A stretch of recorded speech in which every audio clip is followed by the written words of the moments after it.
Picture this. You're in a work meeting attempting to troubleshoot a problem that your team has been struggling to figure out. You suggest something, a solution equal parts ingenious and elegant.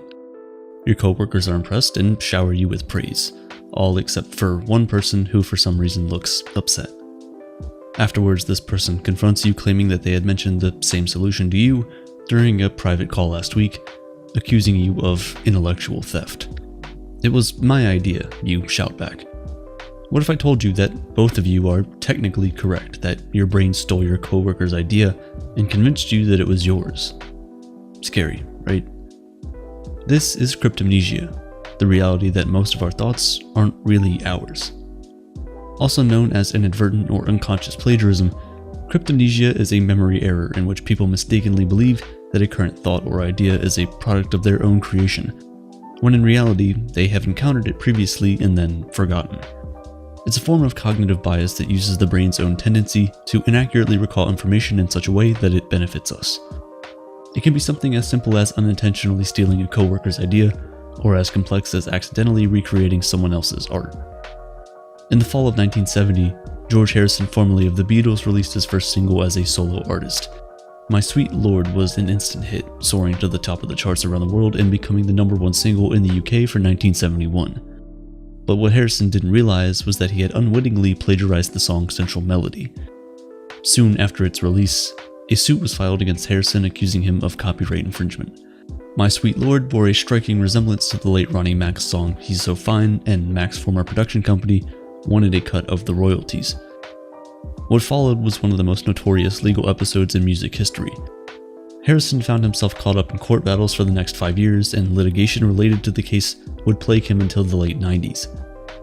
During the court proceedings, Harrison admitted to being familiar with the Ronnie Mac track, but said that he hadn't deliberately stolen it. Though the judge overseeing the case affirmed Harrison's claim, he still found the former Beatle guilty of inadvertently copying of what was in his subconscious memory, and ruled in favor of Mac's production company. The case set new legal precedents for future copyright suits and proved an enormous blow to Harrison, personally, who struggled to write new music for some time after the debacle. In his autobiography, he later confessed to having thought, "Why didn't I realize?" when he heard the two songs compared side by side. Harrison isn't the only artist to do this either. Other examples include author Robert Louis Stevenson reusing material he'd read, comedian Dane Cook retelling jokes, and singer Demi Lovato lifting samples from a small indie band. Surgeons have even published entire papers on supposedly new techniques that, in actuality, they learned during training. But how does this happen? How is it possible that we can recall information that we've somehow simultaneously also forgotten? This was the question posed by American psychologists Alan Brown and Dana Murphy in 1989, when they conducted what's become known as the seminal scientific study into cryptomnesia. In a series of deceptively simple experiments, groups of students took turns coming up with examples for different categories of things such as sports, musical instruments, and four-legged animals. Months later, participants gathered again and were instructed to recall what items they themselves had mentioned previously. Then, a few months after that, they met for a final time and were asked to come up with new examples. During each of the later tasks, nearly 75% of participants listed at least one item that was mentioned by someone else in the group. These weren't cases of simple confusion either. People also occasionally misattributed their own ideas as well, though instances of this were comparably rare. Interestingly, the pattern of responses also indicated that plagiarism occurred more often in written tasks when compared to oral, and, perhaps unsurprisingly, ideas that were expressed more frequently were especially likely to be stolen. Overall, plagiarized answers accounted for 7 to 9% of all responses. The experiment itself was borrowed from previous research into another kind of memory error known as source amnesia, in which a person forgets the origin of a particular piece of information. The difference between source amnesia and cryptomnesia is that the individual remembers that there was an original source, they just can't remember what that source is. But with cryptomnesia, they completely forget that there ever was a source, and believe that they themselves were the originator of the thought in question. A possible explanation for this unconscious plagiarism is that the brain has simply committed a mental error, incorrectly categorizing information by mixing up two different forms of memory. One type, known as semantic memory, is what we more generally refer to as knowledge. It includes things like the definition of the word semantic, that Paris is the capital of France, or the year that man first landed on the moon. Chances are you don't remember where or how you learned this information, you just know it. The second type of memory is known as autobiographical memory and deals directly with the circumstances of our experiences. It records the exact context in which events happened to us, bringing back details such as the precise location, who was present, and the time of day. Cryptomnesia is a case of your brain miscategorizing information. Rather than an event being remembered as an autobiographical memory, it is saved as a purely semantic one. Just the raw information is retained, the larger context is lost. Famed neurologist Olive Sacks said of the phenomenon, "It is startling to realize that some of our most cherished memories may have never happened, or may have happened to someone else. I suspect that many of my enthusiasms and impulses, which seem entirely my own, have arisen from others' suggestions, which have powerfully influenced me, consciously or unconsciously, and then been forgotten." More recent studies have successfully replicated Brown and Murphy's original findings, confirming just how easy it is to induce cryptomnesia. Even when participants were offered monetary rewards for correctly attributing ideas, they still occasionally claimed other people's suggestions as their own, effectively demonstrating that cryptomnesia is something we don't do intentionally for personal gain. These different variations of the experiment have managed to uncover certain conditions that are likely to increase instances of the phenomenon.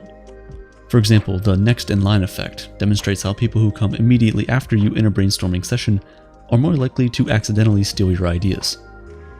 In fact, brainstorming sessions in general run a high risk of falling victim to unconscious plagiarism. Part of the reason might be exactly because of the collaborative environment. Nothing seems to increase instances of idea theft more than an open invitation to improve upon existing proposals. Add this to the fact that brainstorming sessions usually have a high degree of disorganization and chaos, and you can see why it's easy for people to misremember who came up with what. Other factors such as stress, multitasking, and the amount of time that has passed between the event and the associated information being recalled also contribute to the likelihood that you might unintentionally engage in intellectual robbery. Cryptomnesia is worrying in its own right. The notion that you could mistakenly commit plagiarism at any given time is enough to make most people second-guess even their best ideas. However, when you consider this alongside the influences of things like the internet and social media, it can scare anyone into pulling a George Harrison and simply stop creating. While researching this video, I just did a quick search on YouTube to make sure someone else hadn't made the exact same video, just to be safe. Today we're constantly being bombarded by content. We consume so much in a day that it has become practically impossible to recall every TikTok video or Instagram story you watched, no matter how hard you try. Even for the people who avoid these platforms or limit the amount of time they spend on social media, its effect is still inescapable. The result is that we're more likely than ever to commit cryptomnesia. The problem is so widespread that cognitive psychologist Ronald T. Kellogg has observed how contemporary authors increasingly borrow even from their own work in order to meet the intense demands of publishers. It's gotten so bad that writers are stealing from themselves. And in a culture where creators are expected to churn out seemingly endless quantities of new material basically overnight, who can blame them? When there are so many people whose livelihoods are built around the expectation of constant creativity, and when all of us are exposed to incessant streams of quick, easily forgettable media, how can we possibly avoid inadvertent plagiarism? But the worst consequence of cryptomnesia isn't legal battles or even that an artist might have their life's work taken from them. Rather, it's that it might be silencing the voices of entire populations. Humans tend to adopt and likewise steal the ideas of people that they relate to. False claims of originality occur at a significantly higher rate when the individuals involved share the same sex, race, or socioeconomic group. This suggests that we're psychologically primed to favor and therefore advance ideas from those who look like us, regardless of the value of those ideas. This unconscious bias can serve as a form of groupthink and sideline ideas put forward by people who we don't identify with. In the worst cases, this effectively serves as a form of intellectual discrimination against anyone who doesn't fall into the mainstream demographics. While unintentional, the effect can be nearly the same as if those people hadn't been allowed in the room in the first place. As though this weren't nefarious enough, it turns out cryptomnesia doesn't just increase the probability that you will ignore ideas from people you don't identify with. Ironically, it makes it more likely that you will steal their ideas as well.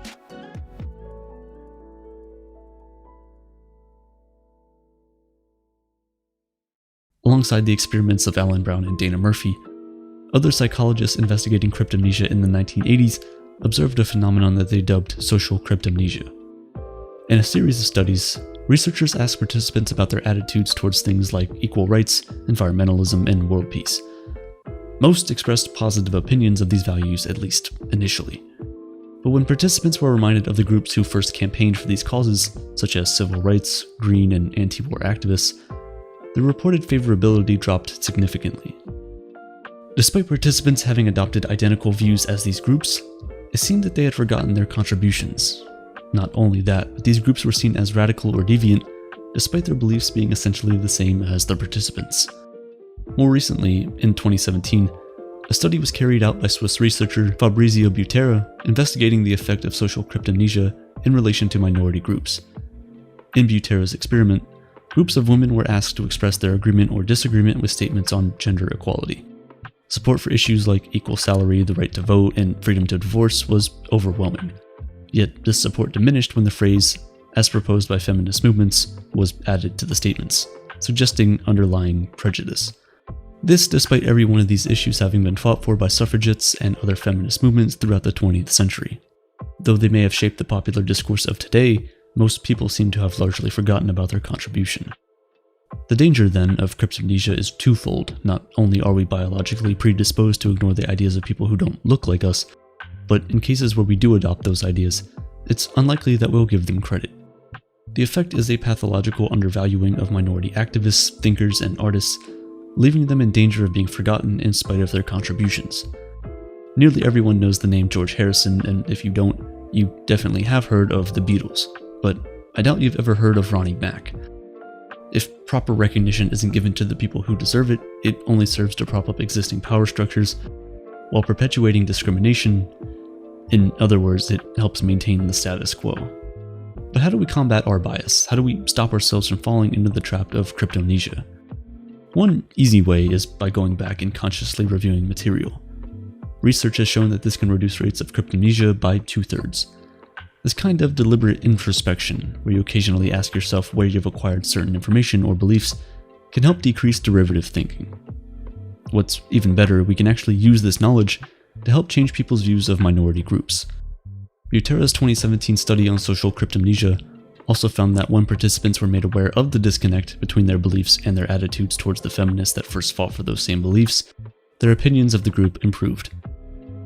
We'll never be able to completely eliminate cryptomnesia, but with a bit of mindfulness, we can avoid its worst consequences and perhaps even use this knowledge to help change people's minds for the better. That is, if we don't forget. After almost 2 years of this mess, I decided I needed a break and wanted to do some traveling. I booked all the tickets, got the paperwork done, and was all set to go. And then I noticed, on the corner of the screen, the plane I was about to fly not once, but twice, was the 737 MAX 8. I'm no aviation expert, but I do read the news from time to time, and I think the MAX 8 crashed. Twice. The route I was flying had no alternatives, and so I kinda had to fly that plane. Of course, I made it to the other side, and here I am talking to you. But up until the moment the plane came to a halt on the tarmac for the second and final time, my heart rate was elevated, and all I could think of was whether I would become the next headline on the news websites for all the wrong reasons.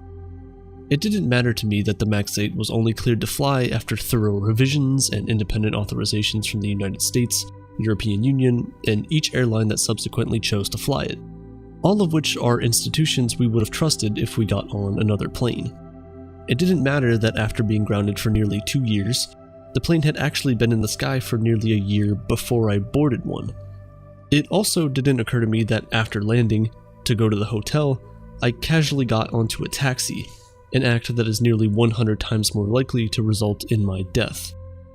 This is just one of the ways in which the things we believe completely violate the rules of rational, scientific ways of thinking. You and I hold many such beliefs. We all know this to some extent, and yet when someone sitting across the table displays this very tendency for just the right topics, we can't help but be enraged about how clearly we see the facts, and they don't. Whether it be vaccination, climate change, gun ownership, or any of the heavily debated topics of today, we have all experienced being on one side of the debate or the other, where we desperately try changing someone else's opinion. Almost always, regardless of the nature of the debate, neither party changes their stance. In fact, most people feel a defensive need to double down and be even firmer about the position they already held. The result of all of this is ever-increasing polarization of the overall social and political climate. Take climate change, for example.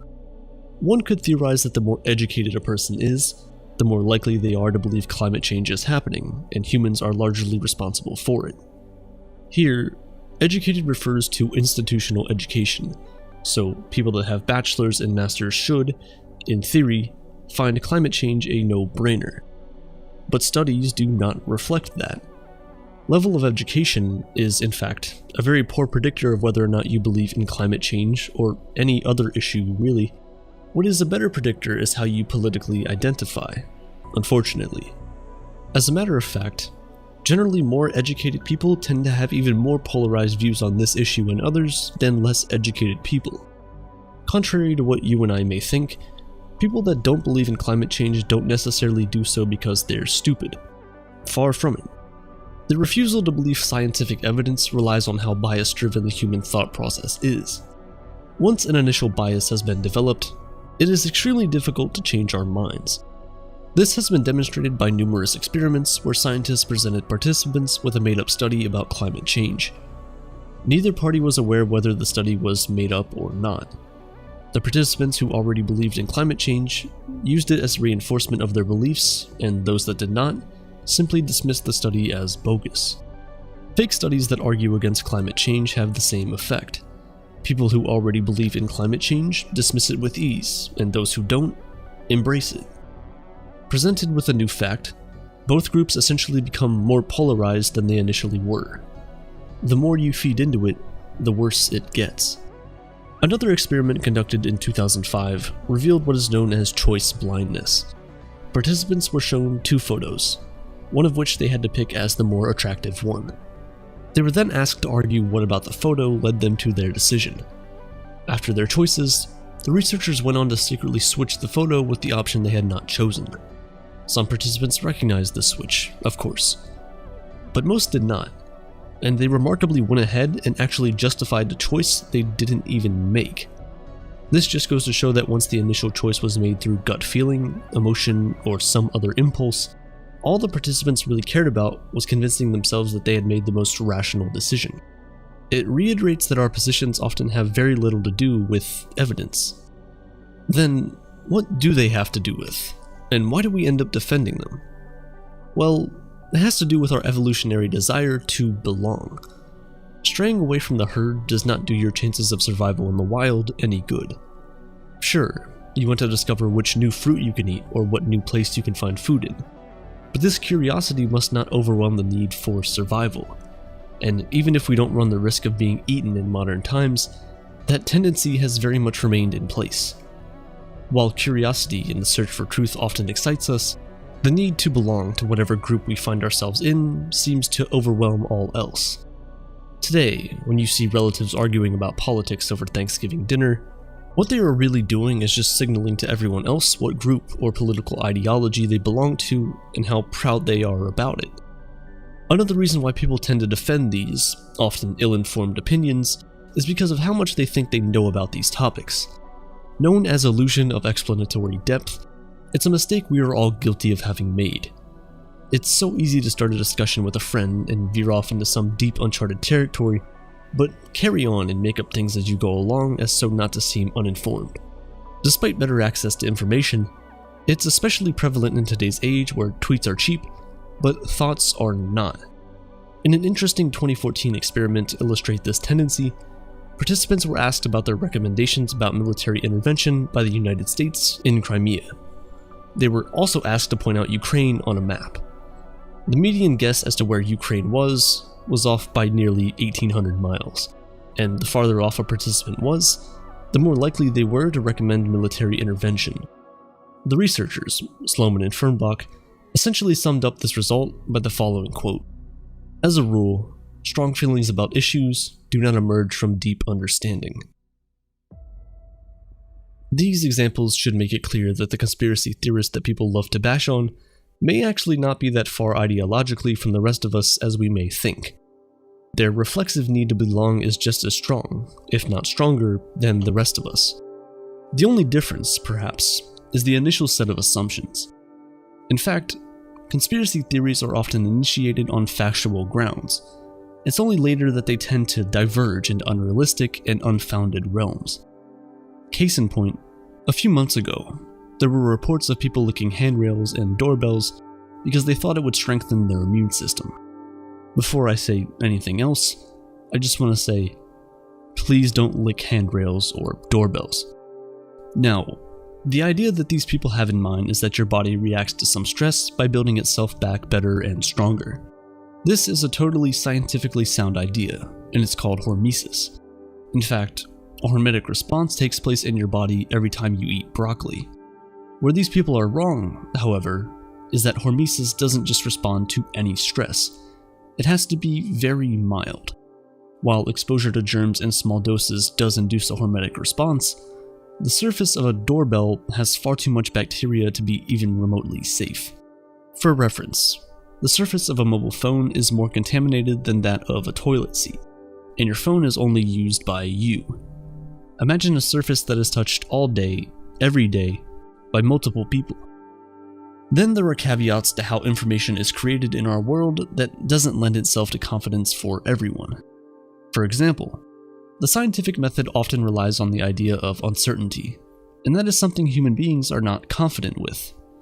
All uncertainties are not equal, of course, but even the slightest shred of doubt is sufficient in convincing critics of a piece of evidence why they were right all along. Why pay attention to these unsure scientists when you can just listen to confident Uncle Tom? This is, unfortunately, an aspect that was taken advantage of by the lobbyists of smoking companies when the public wasn't sure about its harms, and now by people that don't believe climate change is either happening or being caused by humans. Anything less than total, absolute consensus in their minds is just not insufficient, but incriminating evidence that they have been lied to this whole time. But insistence on the need to have uncertainty is perhaps the greatest gift from the scientific method. After all, it quantifies, as best we can, how far we are from the actual truth, and what we might need to get there. So how do we try and change someone's mind when we think they are wrong? Well, we can first start by assessing our proposition. We should only propose changes that are relatively minor in comparison to the position the person already holds. It can help to think of ideological scales. For example, on a scale of 1 to 10, if a person believes an idea that is a 7, and our ultimate goal is to convince the person of a position that is a 2, we are better off by proposing a 5 first. Of course, over time we can expose them to other ideas, but we ought to start gently. This is because a drastic ideological shift is not very realistic, and is more likely to encourage polarization. Before you tell them that they're wrong, tell them they're right. People usually come at an argument from a certain angle. If we are able to recognize that angle instead of arbitrarily laying out facts, and we allow others to discover, as opposed to being embarrassed by our argument from their own point of view, we stand a better chance of changing their minds. Another method to have a fruitful and informative discussion is to have an aggressive moderator.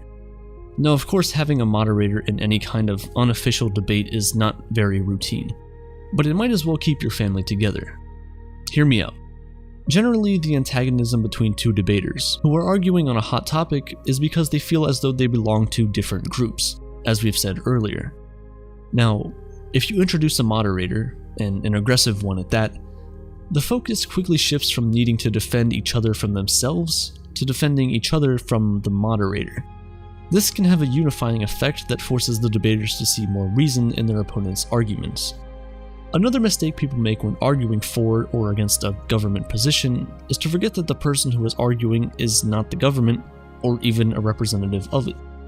If, say, you are debating the policies of Brazilian foreign policy with a citizen of Brazil, chances are the person you are talking to had no hand in formulating the policy, whether or not they voted for the government that did. Also likely is that they actually know very little about the policy and are defending it for the same old reason, to feel like they belong. In this instance, it is far too easy to attribute bad faith to the person in front of you, but it is important to remind yourself that they are probably as clueless as you are, and, in reality, you're arguing for no point. As much as we would like to believe, facts don't change minds. We have more access to information than ever before, and yet we are also more polarized than ever. In this seemingly irreparable climate, it's important to recognize why people believe the things they do, and how we are never too far from having believed them too. We can always be kinder in our effort to understand the people across the table. Only then do we stand a chance to bridge our ideological gaps. After all, facts don't change minds. People do.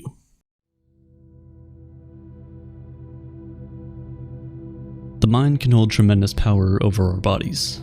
People walking over burning coal with no sign of pain. Seemingly average people achieving feats of superhuman strength. Or even just the everyday person overcoming tremendous adversity. We've all heard the stories. This influence of the mind is often undermined and even brushed aside as wishful thinking. But how far can the power of the mind really go? How much can you really do simply with belief? Could you, for example, get rid of a headache just by thinking it off? Could you get fitter by just believing you exercised? How about reducing the symptoms of a disease without a cure? These things might sound too good to be true. But hear me out. There's actually a whole field of scientific, empirical research out there dedicated to this exact phenomenon. I'm talking about the placebo effect.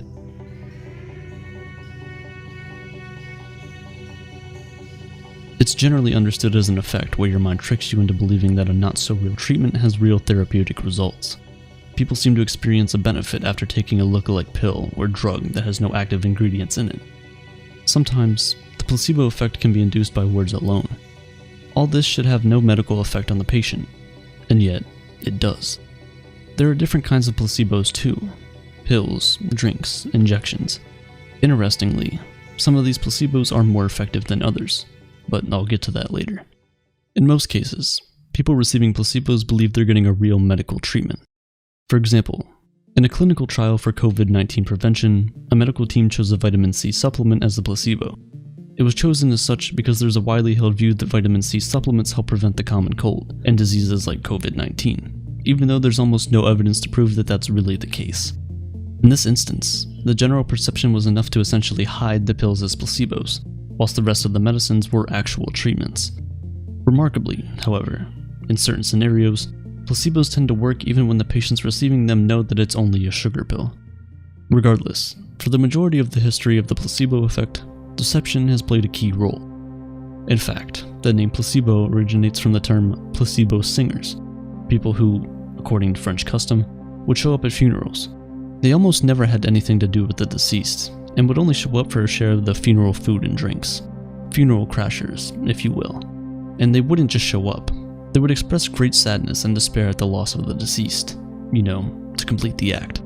This fake act to please is what the term placebo stood for a long time, before finally being introduced in the medical vernacular. The placebo effect is now common in the gold standard of rigorous medicinal practices. So how did this act of deception make its way to medical practice? Well, as with all good inventions, it started off with doubt. In the 1770s, John Haygarth, a British physician, was curious about the efficacy of Perkins rods. These were pointy metal rods that were supposed to draw out rheumatic fever and gout. Other than being absolute crap, this treatment was also expensive. Funny enough, Haygarth's doubt seemed to have been born out of a suspicion for the price rather than the ridiculousness of the procedure, which, to be fair, wasn't all that ridiculous back in those days anyway. But regardless, it was still enough for him to contest that similar results could be achieved using much cheaper rods. To prove his point, he used wooden rods instead of metal ones, and reported that 4 out of the 5 patients saw improvements. And thus, the placebo effect was formally observed for the first time. From there, scientists wondered what could have caused such a medicine-like effect in fake lookalikes, which shed light on the mechanisms of the body that the placebo effect relies upon. Here, the most prominent theory seems to be the idea that there is, and always has been, a correlation in the minds of patients about medical care and its results. Known for research into the placebo effect, Irving Kirsch attributes the placebo effect to self-fulfilling effects of the response expectancies. Pretty much, we expect medical care to do its job. You might wonder how true it is today, considering there is so much skepticism in certain healthcare practices. A patient cured is a customer lost. You've probably heard the quote before. Yet, for some reason, the expectation remains that if you're prescribed something by someone who is supposed to know what they're talking about, it's probably going to work. You and I are all conditioned to believe that when people take a pill, they want to get better. This association has seemingly more to do with the act of pill taking, or any medical intervention, rather than the contents of it. Besides, there is a case to be made that a caring physician can go a long way to relieve us of pain. Maybe not medical pain, but psychological pain. All these contribute towards our perception of a medical intervention. We don't necessarily see a pill as just a standalone chemical compound that we're supposed to swallow, but rather along with all the information about who gets it, how well it works, who prescribes it, and so on. Besides, the effect tends to vary depending on the nature of the intervention. For example, an injection is perceived to be more invasive than a pill, and, therefore, tends to induce a stronger placebo effect. And thus arises a new concern. If the simple act of taking a pill can benefit the user by relieving their pain, what reason is there to develop a medically active drug like a painkiller in the first place? Besides, a lot of these painkillers, like other medications, tend to carry a ton of possible side effects, and the potential for dependency and even drug abuse. Well, that's where the randomized double-blind placebo trial comes in. During the course of such a trial, a patient can be administered with either a medically active drug, the drug that's being tested, or a placebo, usually a sugar pill. And then both of these groups are compared to a group that does nothing. No pills, no drugs, no placebos. Neither patient nor researcher knows who gets what. It's completely randomized and blinded. This is done to control two things. 1. The possibility of getting unfair care from the medical professionals based on the knowledge of knowing who is getting the actual medication. And 2. Controlling the results to be based solely on the act of medical intervention taken. For example, giving them a pill, rather than the contents of the medicine itself. Only if a medicine is able to perform against a placebo in such a trial in a statistically significant manner is it even able to be considered for approval. Well, that certainly makes sense. You're testing a medicine against possible issues to be as certain as possible about its effectiveness, right? But these sort of tests are usually run when there's a certain ailment to cure in the first place. So, that means a part of the testing demographic is being withheld from a medicine that could potentially help them. As you can see, there's an ethical concern here. To go back to the example of the COVID-19 trial, imagine being promised by a group of researchers that they are working with promising medication that could reduce your chances of contracting the virus.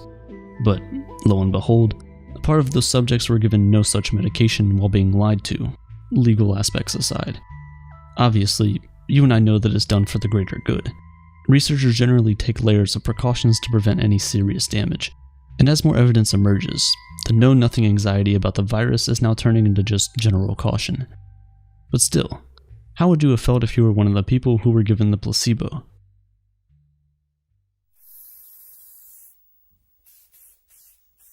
All this makes the waters a bit murky for placebo research. Besides, we know for a fact that even with illnesses where the placebo effect offers some comfort, the underlying problem that caused the discomfort, more often than not, goes untreated. Take asthma, for example. It's one of the chronic illnesses that has seen consistent improvement from the use of placebos. Some patients were put on trial with an inhaler with a drug called albuterol, designed to open airways. Others were put on an inhaler with a placebo, and others were given no intervention at all. At this point, you should not be surprised to find that the patients who were on the placebos self-reported a much higher level of comfort than those who were put on nothing. The placebo comfort scores followed those closely of the actual drug, but upon closer inspection, it turns out that the objective measures of lung function had only noticeably improved for patients who took the medically active drug, which makes sense. This tells us that the placebo does not alter our bodily mechanisms as much as it alters our subjective experiences, which is not to downplay their importance, of course. A lot of the time, illnesses like asthma are exacerbated not so much by the closing of the airways, but rather a heightened state of anxiety from a feeling of suffocation, which might explain why patients with no improvements in lung function still self-report them saying that they did. To answer the questions at the start, yes, a study regarding a drug called Maxalt has shown that simply the labeling of the drugs patients are taking allowed them to experience migraine attacks of reduced intensity. They were tricked into imagining that they took the migraine medication when they actually didn't, and it still worked.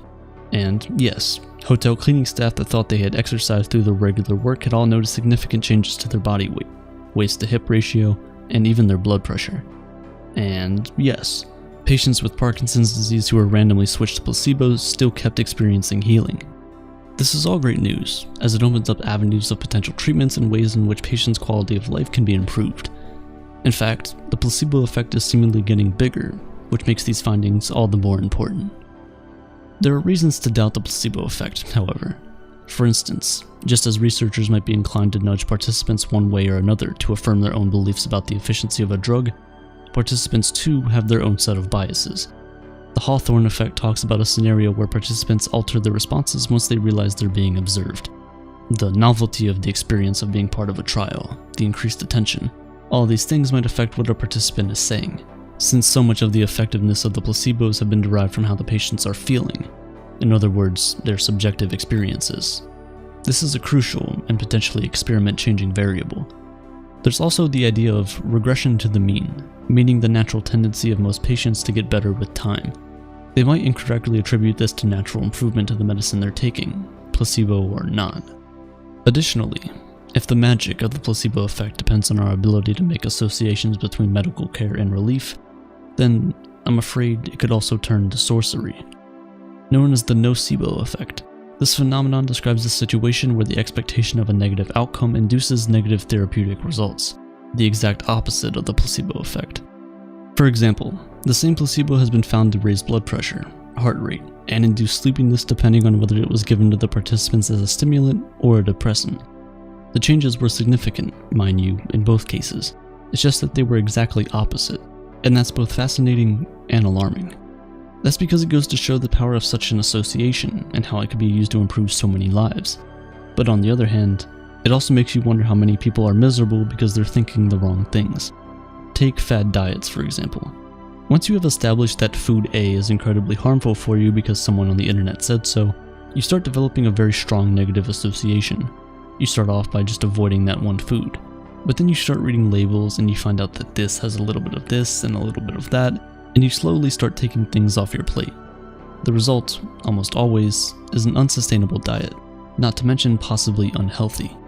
You end up miserable and in a constant battle against your will, a far cry from the healthy lifestyle you started the diet for in the first place. And the funny, or sad thing is, that said food may not have even been bad for you in the first place. It's remarkable how the history of the placebo effect has panned out. From hungry thieves who would do anything for a morsel, to treatments that were considered largely a failure against the rigors of the medical system. From the association with care that spans generations, to ethical qualms that still cast doubt, the placebo effect has come a long way. And if you have ever taken a clinically approved piece of medicine, chances are that it's probably helped you in one way or another. But the placebo effect has always been more than that. It's about medicine, sure, but it's also about us humans and how we respond to our stresses, and how important it is to just feel right. If so much is possible just by the power of imagination, then perhaps you're just a few good thoughts away from happiness. In case you've forgotten, at the end of the day, it's all in your head.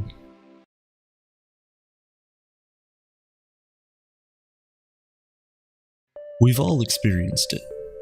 You're sitting around at the table for a family dinner. Across the table from you is that cousin you haven't seen since the last family get-together. In the most confident fashion, he opens his mouth and starts talking passionately on a subject he clearly knows very little about. You look down at your phone, and in one quick Google search, you find out everything he's saying is completely wrong. But he doesn't seem to know it.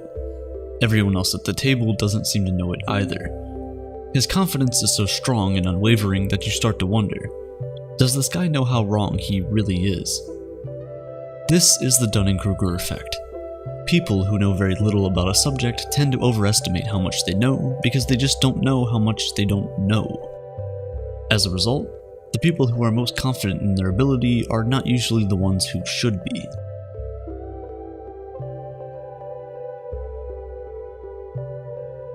The term Dunning-Kruger is named after the two scientists who first discovered this psychological phenomenon, David Dunning and Justin Kruger. In 1999, they carried out research titled Unskilled and Unaware of It, where they tested a group of people on grammar, humor, and logic. In the first experiment, the 65 participants were asked to rate jokes they thought people would find funny. The people who personally felt they were excellent judges of humor were the ones who did the worst on the test. Dunning and Kruger then put the same participants through varying degrees of grammar and logic tests, and the results always came out the same. For the most part, the people who scored the least were the most confident going into the test, and overestimated how well they did afterwards, while those who scored the most overestimated how well everyone else did. Now you might think, how does this really happen? Surely you should just know when you fail a test, right? You have that gut feeling, and after all, you're the one who wrote it yourself. But that only happens when you know nothing about the subject at all. When we learn just a little bit about that subject, we start overestimating how much we actually know. We are aware that we know about the subject, however, we don't know enough to know that there is still so much more to learn. We are not yet skilled enough to accurately assess our knowledge and abilities, so we think we know much more than we actually do.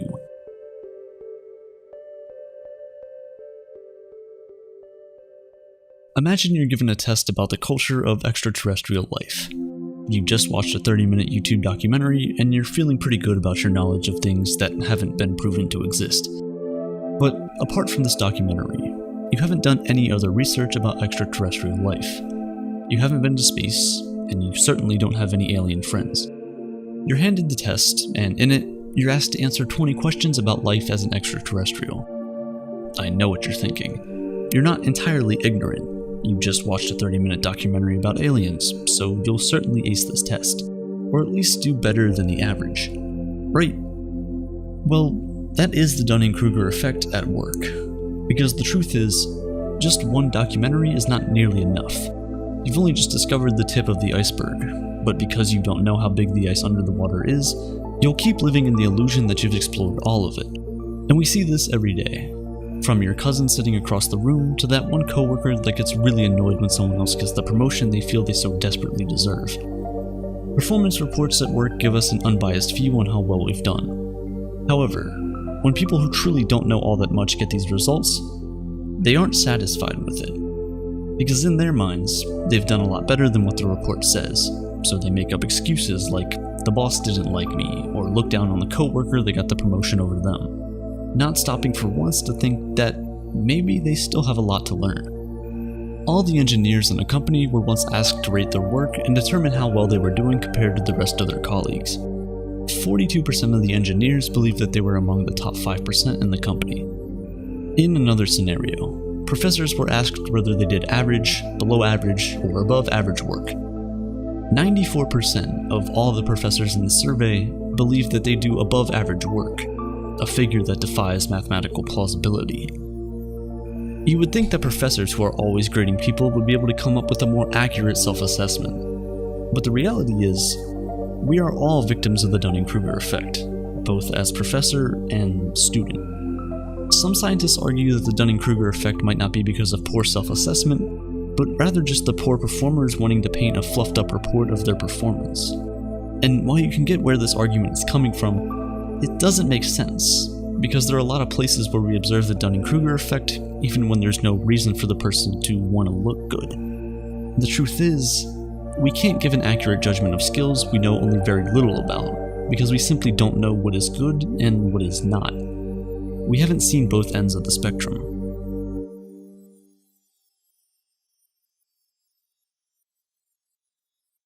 Metacognition is the awareness of your own thought processes. It's being able to plan, monitor, and access your own performance and understanding. It's like your brain's way of grading itself. In their research, Dunning and Kruger discovered that the less people know about a subject, the lesser their metacognitive ability around that subject. This is what makes them unaware of their own incompetence. And this is a very strange thing, because it means that oftentimes, the loudest person in the room is usually the one who knows the least. Bertrand Russell said this in 1951, and it still rings true today, even now more than ever. Because although he thought it was just a thing of his time, it wasn't. It was simply the Dunning-Kruger effect at work. The sad thing is that people who know the least are also the people who are least likely to take up a learning opportunity. Think about the 42% of engineers who believe that they were in the top 5%. They'll most likely ignore any opportunities to learn from their colleagues, because they already believe that they're the best. On the other hand, the people who are the best don't realize that they're so special, so they don't try to teach others, even when they're the ones that should be doing that. In the end, the company remains stagnant. Life is very much like this company. Go on the internet today, and the loudest voices are the ones who know the least. Everywhere you turn, there's a fake guru trying to teach you how to become a billionaire overnight. They have very little knowledge, but that doesn't stop them from selling $1,000 courses with the same basic information that you can get just by Googling the right things. The sad thing is that most people buy into their confidence and certainty only to realize too late that it was all bravado and no substance. Now more than ever, misinformation is a bigger problem than ignorance. People briefly glance through a topic and they instantly want to start teaching others. They don't take their time to actually read past the first page of the instruction manual before screaming at the rooftops about how much they know, or how much they think they know. So, more often than not, we're listening to the most confident people and not the most reputable. We accept information from the person who speaks the loudest, rather than the person who is the most knowledgeable. From 5G death scares to anti-vax campaigns, people are constantly satisfied with knowing the bare minimum. Not only are they satisfied, they are confident that they know it all, and they waste no time in sharing that information with others. If the loudest voices are ignorant, why aren't the knowledgeable speaking up? Again, it's the Dunning-Kruger Effect. When the 65 participants were given the 3 tests by Dunning and Kruger, the people who scored the best often knew they did pretty well on the test. However, they felt everyone else did too. They overestimated the scores of the other people in the test and didn't think anything special of their own results. When asked to place themselves in a percentile, more often than not, the people who did the best placed themselves lower than they actually were. Because of this, the people who have any imagination and understanding are filled with doubt and indecision. The people who are most knowledgeable don't realize that they are, so they find it difficult to speak up. It's easy for us to think that because something comes so easily and naturally to us, it does to others as well. It's easy to think that we're not special and that everyone can do as well as we've done. But in reality, that's not true. In fact, if you think your work is not good enough, then it's already probably better than most. Because unlike the people at the bottom of the percentile, you know what you don't know, so you are more willing to improve.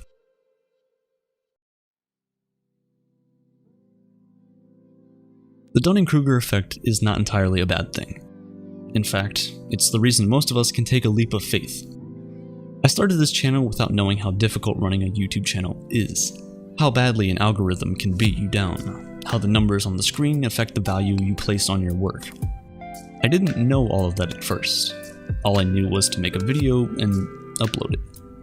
I feel like if I had known how difficult it would be in the long run, I might have never even started. So, in a way, the Dunning-Kruger Effect helps us to make the first move without worrying too much about everything we don't know yet. It gives us the confidence to start.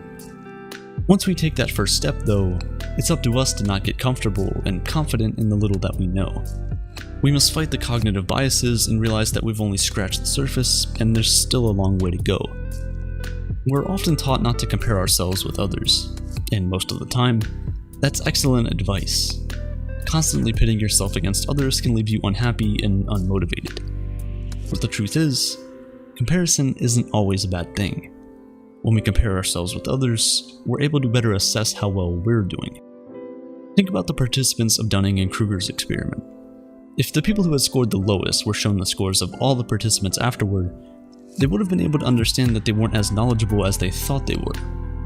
If you're very confident about how much you know, pause for a minute. Take your time before sharing that information with others. Question your long-standing views and opinions, because there might just be new information that has come to light to disprove what you hold so dearly to your heart. Be open to feedback and criticism. While it's true that people shouldn't discourage your dreams, you need to understand that sometimes you may be overestimating your skills. So take the criticism and consider it carefully. If you do, you're most likely going to learn a thing or two that you didn't already know. When you're fully aware of the metacognitive bias that is the Dunning-Kruger Effect, you'll know when to ask for objective criticism and feedback, and when to trust your own abilities and realize that you might just be special after all. Don't be satisfied with the little knowledge you have. Keep improving. Continue learning. Always ask questions, and be curious. Your curiosity will be rewarded, whether you realize it or not.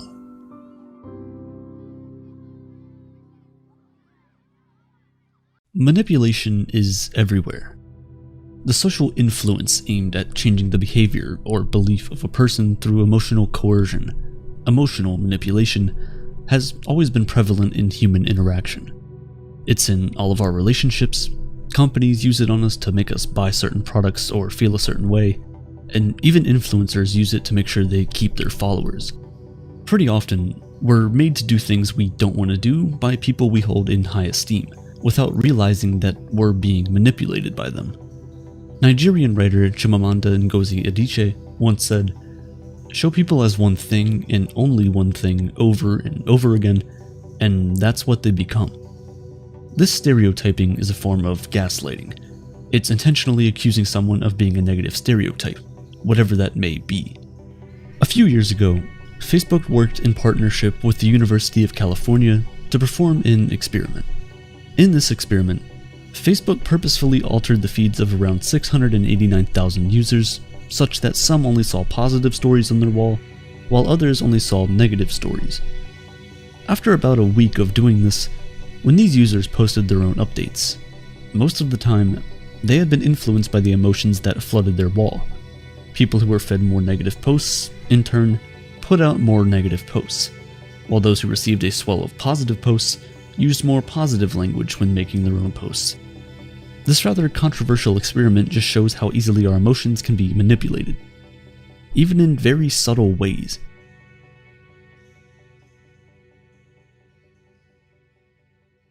You know, something I've noticed is that people on Twitter are so angry compared to the people on other platforms. Well, maybe this is because negative topics are more triggering, and so they spark more debate than positive topics. These debates then flood the entire platform with negativity, which only continues to influence people to add more fuel to the fire. It's a sad reality that we live in that, before making a tweet, you have to read through it once, twice, and then prepare your apology, just in case. We might not know it, but in a way, we're in an abusive relationship with these platforms. Oftentimes, we can't express our views clearly, and we can easily be manipulated by the views of others. Gaslighting is one of the most popular techniques used by emotional manipulators. The term gaslight was first used in a 1938 play. In it, a husband manipulates his wife, convincing her that she has a mental illness and is hallucinating by dimming their gas-fueled lights. Today, the term gaslighting more widely refers to a form of psychological abuse, where the victim is made to seem crazy.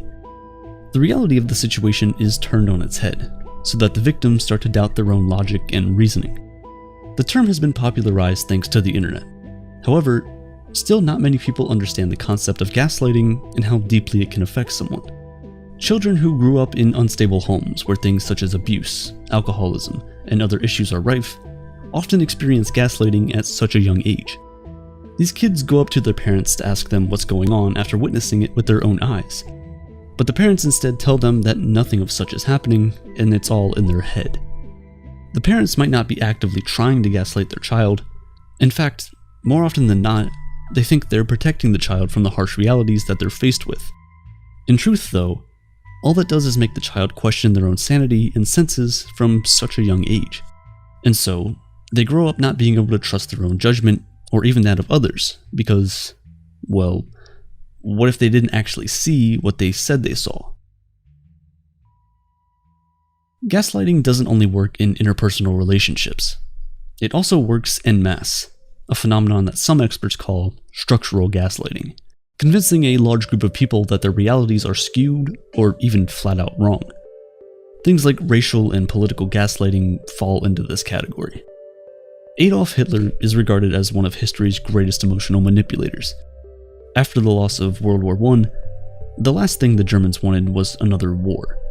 Everyone at the time believed that it would be another stupid venture that would cost them millions of lives and give nothing in return. Sounds like most wars. However, slowly but surely, Hitler, through his brilliant oratory and showmanship, was able to get the Germans on board. He convinced them that his plan was going to work, and as he took over Rhineland, Czechoslovakia, and Austria, the Germans started to believe. But before then, Hitler made sure that all the radios across Germany echoed that they didn't lose the First World War, but were in fact just tricked into surrendering. He blamed the loss on the Jews and said that they were responsible for the harsh reparations the Germans were now suffering after the war. he managed to convince most of the German population that Jews were evil. And eventually, Germans were either supportive of his movements or too afraid to speak up against him. Nazi Germany was able to emotionally manipulate its citizens thanks to his totalitarian philosophy. Everything was covered from art to music, economics, education, sports, workplace. Even in the schools, students were taught Nazi propaganda, such that they became Hitler's most loyal soldiers. If you've read the book 1984, you would recognize a lot of these themes, and this is one of the tactics emotional manipulators use. They say something to you over and over again until you start to doubt your own cognitive ability and believe them instead. This form of gaslighting is worse because it comes from people who hold power over society, and it doesn't end with gaslighting. It goes as far as preventing people from exercising their fundamental human rights. Sadly, it's not just politicians and leaders who manipulate us. Companies also manipulate us into buying things we don't need. We're constantly sold emotional ads of people drinking a refreshing drink after fighting a bear, or Coke bringing a family together. And while it looks obviously quite silly, in the back of our minds, all of these little things get registered. Remember, show people as one thing and only one thing over and over again, and that is what they become. These companies sell a narrative of their brand and products over and over again, such that before long, that's what they become. That's why you have people who are so attracted to brands that they're ready to defend whatever decision these companies make with their last breath. Although gaslighting is the most widely known emotional manipulation tactic, it's not the only one. Emotional manipulators would often say things like, "If you loved me, you would do this," trying to guilt trip you into doing things that you would otherwise not do. We see this most often in romantic relationships, where one party is trying to get something from the other that they're just not comfortable with, or in parent and child relationships, where the parent is trying to convince their child to go out of their way to do something for them. You'll hear stupid things like, "Well, if I didn't give birth to you, you wouldn't be able to make a living, would you?" Or, "I worked hard throughout your childhood to take care of you, so I deserve to be spoiled," even when the child, young or old, might not be in the best financial position. In a similar vein, emotional manipulators often use responsibility as a manipulation tactic. You'll hear things like, "Well, I already booked the reservations," or "It's your job to do this for me, I'm your partner." They try to trigger feelings of responsibility that would make it harder for you to say no to their request. When all of these don't work, emotional manipulators would resort to the most bare-bones tactics like lying, targeting your insecurities, and straight up threatening you with bodily harm to get you to do their bidding. If at this point in the video, you may have started to consider your relationship with someone, then there's a chance you could be in a manipulative relationship with said person. Do you feel like you're in a partnership with this person, or do you feel like you're walking on eggshells? Are both of you committing your fair share to making the friendship or relationship work, or do you feel like you're the only one putting in the effort? How often do they say, "I was wrong, I'm sorry"? Would they instead threaten you to leave if you point out their wrongdoing? These are just a few of the signs to look out for that will help you figure out if you're in a relationship, or if you're just getting the shorter end of the stick. No matter how much that person tries to convince you, emotional manipulation is not a form of love. Relationships should be about love, friendship, and being partners. Both of you should have an equal say, and each of you should be ready to apologize when they're wrong. It's easier said than done. We should check ourselves in our interactions with others too, because although we might not want to admit it, we often use these emotionally manipulative tactics to get what we want. Humans are inherently selfish, and so it's not surprising that we sometimes resort to vile tactics just to get what we want. So, while you consider if your partner, friend, or relative might be emotionally manipulating you, you also want to look at your relationships from the other person's point of view. Understanding and accepting wrongdoing is the first step in change. If we never admit to ourselves that what we're doing is wrong, then we'll never see a reason to want to change. Emotional manipulation is tricky. There's a fine line that can be walked that differentiates from something being playful and fun to being borderline abusive. So before anything else, accept that you may have done wrong in the past. Try to retrace your steps to the last time you think you may have manipulated someone. Was it intentional? What effects could your manipulation have had? Next time, before you convince someone to do things your way, think about their position. Think about why they may or may not want to do it, and try to keep your own desires partially tucked away to attend to theirs. This is the only way we'll be able to create healthier, more satisfying relationships for all of us. It is only when we love genuinely that we will be able to equally receive genuine love. You give some and you get some. From politicians to companies to our own relationships, we're all guilty of emotional manipulation. This entire video was just me manipulating you into, hopefully, becoming a better person. And for what it's worth, I hope it works. Consciousness. It's our awareness, our understanding, our ignorance. Our daily consciousness leaves out more than it takes in. And due to this, it leaves out important things. Things that would help relieve us if we knew them. If we had a higher awareness, a better consciousness, we would feel better. We would be more at peace with things. The deep down truth of things is screened by our consciousness. Our sensory organs will pick things out. Our eyes can only see certain things. Our ears can only hear certain things. We have to create instruments and other tools to see things we as humans cannot, to expand our understanding and thus our ego, or consciousness. Humans evolved and became the dominant species on Earth by a long shot. It's due to our innate ability to network with each other. If humanity was wiped out and restarted, like loading an old save file, communities would still form. Structures within society are inevitable due to the variety of brains. Some are good at critical thinking, others are more artistic. However, we are all wired with some innate features. Just as humans form societies that evolve, other creatures do as well. But we're different. We are customizable characters, basically. We can kind of mold ourselves into whatever kind of person we want to be. We can't know for certain that animals or any other life on Earth is conscious or can even function in the same way that we do. Let's put it this way. I know that I have my own thoughts and feelings and emotions, but how can I know for certain that you or anyone else does? There's no way I can go to your head and see things 100% from your perspective. I can't know what you're thinking, or if you can even think in the first place. To truly understand the universe, to understand and actually experience life, you have to give yourself up. There's no point in sustaining bliss, in being permanently at an all-time high. The life you're living is what you have put yourself into, what ego you've formed, only you don't want to admit it. You want to believe it happened to you. Day to day, you play non-bliss in order to be able to experience bliss. You put yourself into bad situations. You let in the negative experiences in life just to feel some kind of satisfaction when it goes the other way. Self implies other. White implies black. Death implies life. You can feel your existence as fundamental, not as an accident. One thing we do know about the mind, however, is that just like the body needs regular checkup to maintain optimal health, the mind does as well. The best way to get this checkup is through a credentialed therapist. I know therapy can be difficult to access for most people, but not anymore, thanks to the paid partner of today's episode, BetterHelp. Whether you've gone through a difficult time in your life or you just want to have regular mental health checkups to make sure your mind is in peak condition, I can't recommend therapy enough. There was a time where I really struggled with imposter syndrome making videos on this channel. Spending time with my therapist allowed me to fully understand why I was feeling that and how to overcome it. Today I'm in a much better place mentally and more confident in my abilities. BetterHelp's mission is to make therapy accessible to everyone.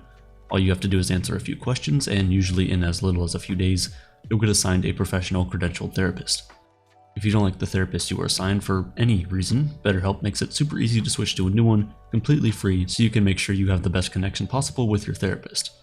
It's super important to feel comfortable, and you can make sure you're extra comfortable by having your sessions through phone call, video chat, or messaging, whatever feels best for you. With BetterHelp, getting started with therapy is now super easy. Just click the link in the description down below and go to betterhelp.com/aperture or choose Aperture to get 10% off your first month and connect with the right therapist for you. Back to our story. At the basic level, at the lowest level imaginable, you are the fundamentals of existence. The same thing that makes you is the same thing that makes up everything else. If you can step back from what you believe, if you can step back from what your sensory organs have turned you into, you start to see things for what they actually are. Do you define yourself as a victim of the world, or as the world? Love is only possible due to the lack of self. You give up all your secrets, the walls you've built to keep people at an arm's distance slowly lower, one by one, until you're a completely open book, until all your pages have been read, and the rest of the pages are blank, waiting to be filled with this newfound love. In basketball, or soccer, or football, You're constantly giving the ball to someone else. The point of the game is to have the ball in your hand for the least amount of time. To constantly be passing it to someone else, to shoot it, to get it out of your hands. It keeps the game going, and life is the same way. If you define yourself, you, as only being what your ego is, as the things you do voluntarily, then you're the victim. It's because of some higher power that you were put here when you didn't ask for it. But what about the things you do involuntarily? Do you beat your heart, or does it just happen to you? You do those things, even though you don't know how. Words don't work here. As Alan Watts said, everyone is fundamentally the alternate reality. Not God in a traditional sense, but God in the sense of being the self, the deep down basic whatever there is. And you're all that, only you're pretending you're not.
All come from the same place.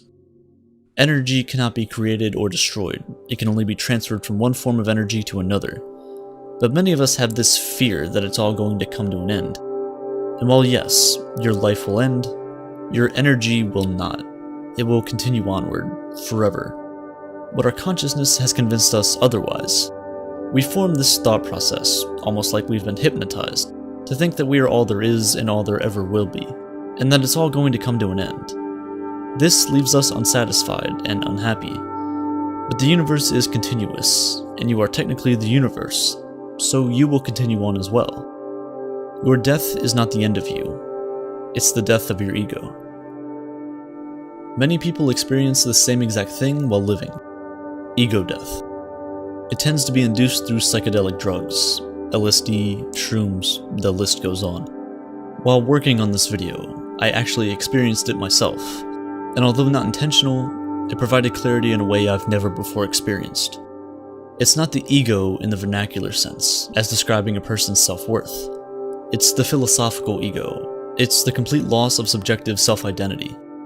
Everything that you believe you are will disappear. You're void of emotion, of connection to anything around you, of connection to what makes you, you. The idea of being a person doesn't make any sense. The words I, me, and myself have zero meaning whatsoever. The world can normally be put into two categories, myself and not myself. While experiencing ego death, this line is blurred. I am completely gone. There's only the awareness of existence.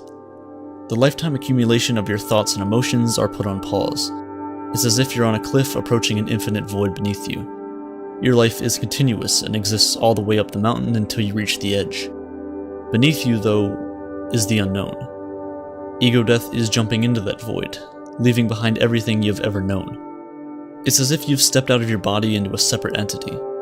You start to see things for what they actually are, but things don't actually exist. Things is just a noun, it's a fragment of speech, and speech is just another instrument we've created to try and understand the world around us. Our senses allow us to go about our daily lives and traverse the world, but they don't really offer any explanations, so we have to make them up ourselves. While experiencing ego death, you disconnect from all of that. You have a heightened awareness. It's truly as if you're experiencing a higher level of consciousness that no person can understand. You reach this level that words can't explain. The instruments we made to try and understand our place in the universe shatter completely. Explaining it in terms of I saw or I felt don't seem reasonable.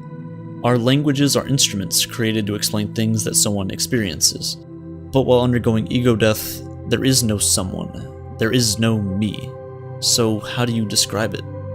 It's as if your slate was wiped clean, your character's save file was corrupted, but you're still in the game. Because of this, ego death can be scary, but it can also be a very enlightening experience. It's both constricting and freeing. It's white and black.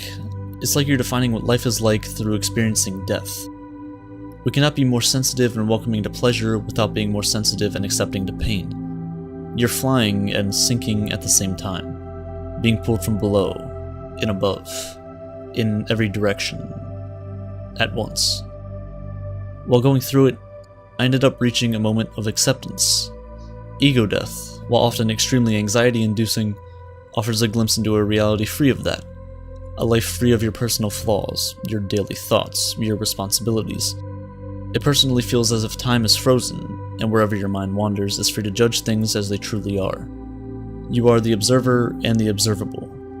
Surprisingly, the conclusion I came to is the same conclusion I came to while making a previous video of mine, and it's that nothing in life really matters. Fear in general tends to come from us not being able to make peace with the chaos that is the universe, not being able to cope with the idea of entropy, that everything is tending towards disorder. Forming an ego is disorderly in the same way. You go further and further down your own tunnel and stray further from everyone else. Experiencing ego death is breaking out of that tunnel, pulling back, and understanding that the network of these tunnels that encompass every human on Earth all eventually return back to the same place. When I die, when my ego is completely gone forever, when my physical body breaks down and no longer resembles the form it's in today, I'll still somehow be here. Right now, I'm an hourglass. The sand is slowly leaking its way to the bottom, and eventually it'll all be there. It's the end of the line for me.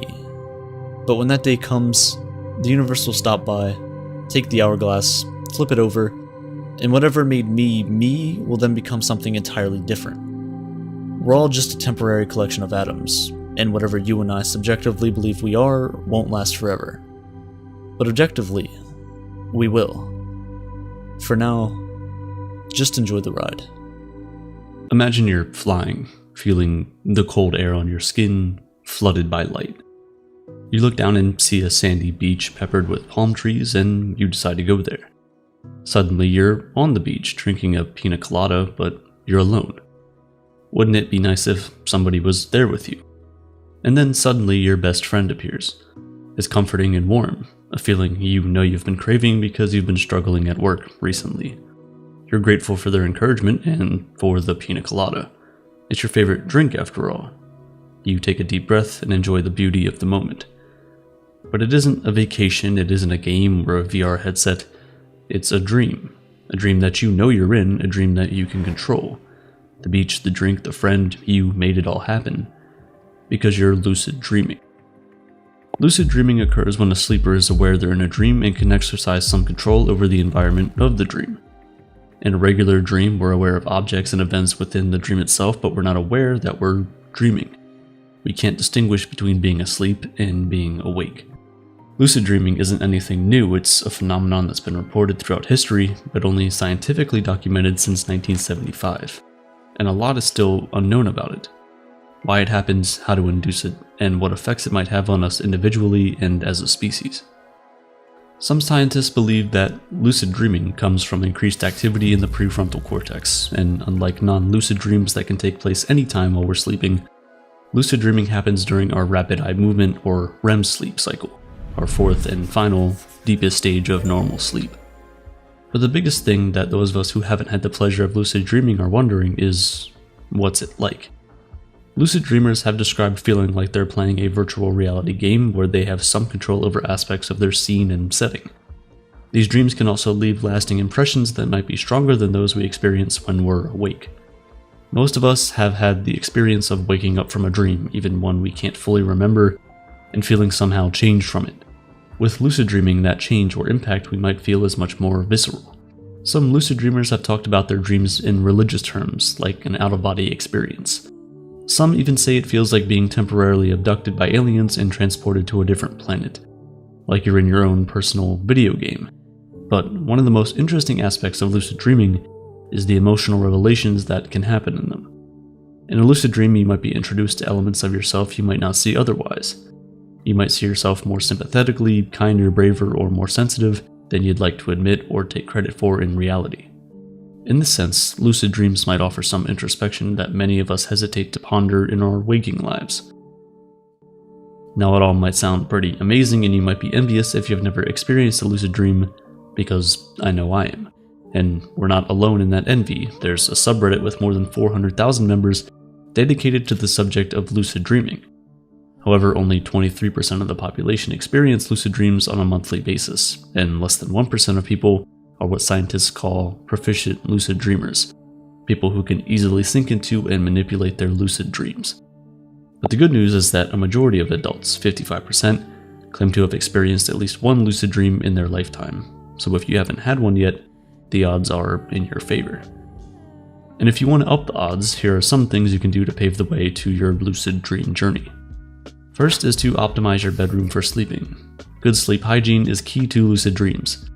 65 degrees Fahrenheit or 18 degrees Celsius is considered the ideal sleep temperature, and it's important to keep your room relatively quiet and dark. Invest in some blackout curtains, sleep masks, or other accessories to reduce light, and consider using earplugs or a sound machine to block out disruptive noise.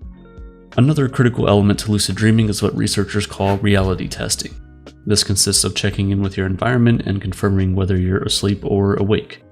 We all know that our dream environments can look familiar to our waking reality, but there's always some minor inconsistencies compared to reality. Performing these reality checks while we're awake can give us the skills to determine when we're in a dream. Reality testing is specifically helpful when something odd happens in your waking life. If you see a strange animal cross the street in front of your car, take a moment. Think about the fact that you're awake and that the animal is real and that this odd moment is happening in your life. Developing that critical frame of mind when you're awake will ideally carry over into your dream state. Reality checks can also be quite simple, like pressing your fingers against your palm and feeling the resistance of your hand. In a dream, you might notice that your fingers go through your hand, and at that point, you'll know you're not in reality where scientific laws apply. Or take note of being in your waking reality when you're reading, because in dreams, written words often appear jumbled. It can also be helpful to wake yourself up after 5 hours of sleeping and simply tell yourself to remember you're dreaming when you go back to sleep. Research has found that this technique is most effective if you can stay awake for 30 to 120 minutes before sleeping again. Another tactic you may already be doing is keeping a dream journal. Recording our dreams helps us recognize dreams more easily, since many of our dreams or elements of them repeat. You might want to write down what you remember the moment you wake up, or even record a voice note on your phone to rattle off bits and pieces that come to mind. As interest in lucid dreaming has grown and these kinds of tips have proliferated on the internet, a whole industry has grown around the goal of lucid dreaming. There are now sleep masks and headbands you can buy that produce noises, flash lights, or vibrate to inject stimulation into your dreams. These are methods used by researchers on lucid dreaming subjects. There are online tutorials, some helpful and some from people simply looking to capitalize on the craze around lucid dreaming. And there are even supplements that have been shown to induce lucid dreaming. The drug alkaloid galantamine has been used in research and home settings to encourage lucid dreams. One study showed that participants who took the drug after being woken up and practicing visualization were more likely to lucid dream than participants who received a placebo. Galantamine is already available over the counter as a supplement, and many lucid dreamers say that it helps them stay in the dream longer and have more control over elements of their dreams. Of course, some view using drugs as cheating, just as you would with any performance-enhancing substance in sports. But proficient lucid dreamers rightly stress that whether you use a supplement or not, you need to practice lucid dreaming using other methods. Simply popping pills won't get you there. But if you do manage to get there, into a lucid dream, what do you do? Once we're lucid dreaming, we want to use that moment to control where the dream goes and try to assert influence over what happens. This works better if, instead of willing something to happen, we simply expect it to. Imagine you're back on the beach with your friend and you want a beautiful sea turtle to come climbing out of the water. Instead of insisting that the turtle will show up, expect it to be there. Once you do, a sea turtle or something close to it will probably appear. That expectancy effect can help things appear in our dreams. If we say, "I'll find the dog behind the couch," when we look behind the couch, the dog will be there. Experienced lucid dreamers can also open doors in their dreams and envision what they want to be on the other side of the door. Perhaps you can open a door and transport yourself from the sunny beach into the middle of outer space. Most of what we know about lucid dreams comes from the early stages of research into the topic and from those who can have the dreams. We still don't have a great understanding of the neural underpinnings of lucid dreams or the brain processes that make them happen, and at this point we don't have a reliable way to induce them. But even with so much unknown, we do know that there are benefits to lucid dreaming. At the very least, a lucid dream can act as a sort of wish fulfillment, taking us to places or putting us in situations we've always wished we could experience. Lucid dreaming can also help us shed the stress of daily life. It's been clinically shown to be a potential treatment for pervasive nightmares, and data shows that lucid dreaming can foster creativity. Even athletes will employ lucid dreams to work on and refine motor skills. Most of all, lucid dreams allow us to interact and explore parts of our unconscious that we can't when we're in our regular dreams or even while we're awake. Of course, this level of awareness in our unconscious state can present its own problems. Skeptics worry that lucid dreaming can have a negative impact on mental health, not only because it can disturb sleep, but also because it can blur the lines between reality and fantasy. Remember the reality testing tactic to induce lucid dreams. While it might help some distinguish between waking and dreaming, it might also make others question whether they're awake or asleep. This would be disorienting. It could lead to a feeling of dissociation where they feel disconnected from their thoughts, feelings, and sense of identity. Still, the curiosity around lucid dreaming is impossible to resist, and not just for you or me, but for researchers. In an effort to answer the question of what exactly is happening when we have lucid dreams and how to better understand how to trigger them, researchers have invited proficient lucid dreamers into their labs. Once the participants are asleep, researchers measure activity levels in the prefrontal cortex and other areas. The participants are told to use left and right eye movement once they're in a lucid dream and aware that they're dreaming. This way, researchers can see what brain activity is happening in the brain at that very moment. Studies also tell us that the events we experience in our dreams produce effects on our brains that are similar to what would happen if we experienced them during our waking hours, and if that's true, then it would mean that dreaming of doing something is the equivalent of actually doing it. That might be a stretch if we're talking about like going to Mars or breathing underwater, but if it's a meaningful conversation with someone or tasting a new delicious food, maybe we could take the feeling and carry it with us into our reality. Because lucid dreaming might not just be about experiencing our dreams differently, it might be the key to understanding our own consciousness. English aristocrat and writer Mary Arnold Foster wrote one of the earliest and most detailed descriptions of lucid dreaming in her book Studies in Dreams. She described her attempts to fly, and she proposed that humans have dual consciousness. One is our primary self, which analyzes our circumstances and applies logic to our experiences. For most of us, this consciousness is typically enacted during sleep, but according to Foster, this primary self wakes up in lucid dreams and brings memories, knowledge, and reasoning from our waking life along with the awareness that we're asleep. This idea of dual consciousness may not be scientific enough today, but researchers would agree that lucid dreams involve increased self-awareness and reflection. They give us the ability to think more deeply about our lives because we get to actively live outside of them. When we sleep, we still are who we are. Our brains are the same, but they're unconscious, so lucid dreams can provide a point of comparison to isolate the regions of the brain that are involved in the state of heightened self-awareness and agency. As much as many of us simply want to have cool dreams, lucid dreams aren't just about experiencing the feeling of flying or traveling to mystical places. They can have real scientific implications. If we're able to understand what's happening in the brain when it appears to be unconscious but is really aware, we can better treat brain injury patients who are unconscious. Doctors could establish these patients' levels of consciousness and treat them accordingly. If scientists can establish a neural signature of self-awareness by studying lucid dreamers, they can make more accurate diagnosis and prognosis. And what these ideas tell us is that lucid dreams are really about self-awareness. So even if you can't manage to get yourself into a lucid dream, you can still learn from them. Try to be more connected to your unconscious self, maybe not through a lucid dream, but through something more accessible, like meditation or other therapies in your waking life. Like all things, lucid dreaming takes practice. We have to approach the desire to lucid dream with a sense of calm. When we try to force it into existence, we lose the potential to find it altogether. So maybe we should start with a sense of curiosity, not just about what it would feel like to fly, but about what might be lurking in our own brain that we just haven't found yet. Recently, I was scrolling through old pictures, and I found a picture from when I was a little kid. I took the picture and held it up to my face in front of a mirror, and I realized, wow, I look nothing like that kid in the picture. We don't have the same physical properties. Our thoughts, ideas, and beliefs are different. And we certainly don't have the same memories. But still, I know it's me. My brain sees the picture and creates a storyline that I was there, I am here, and I'll be somewhere else in the future, looking back doing the same exact thing. This is the idea of self. The idea that there's something deep within us that remains fundamentally the same even when everything else changes. It's the idea that we can grow bigger, create new memories, lose old memories, change our thoughts and beliefs. But deep down, there's still something that remains fundamentally unchanged. The idea of self is one that has baffled pretty much everyone, scientists and philosophers alike, for centuries. Because as easy as it is to describe, understanding why or how it works sits on the opposite end of the spectrum. As humans, we experience a lot of different senses. We feel things, we see things, and we hear things. We have thoughts, we have feelings, and we have the ability to learn new things.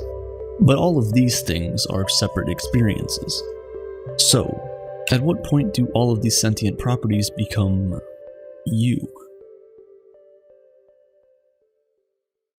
As I continued scrolling through the photos, I came across pictures from elementary, middle school, high school, and everything after.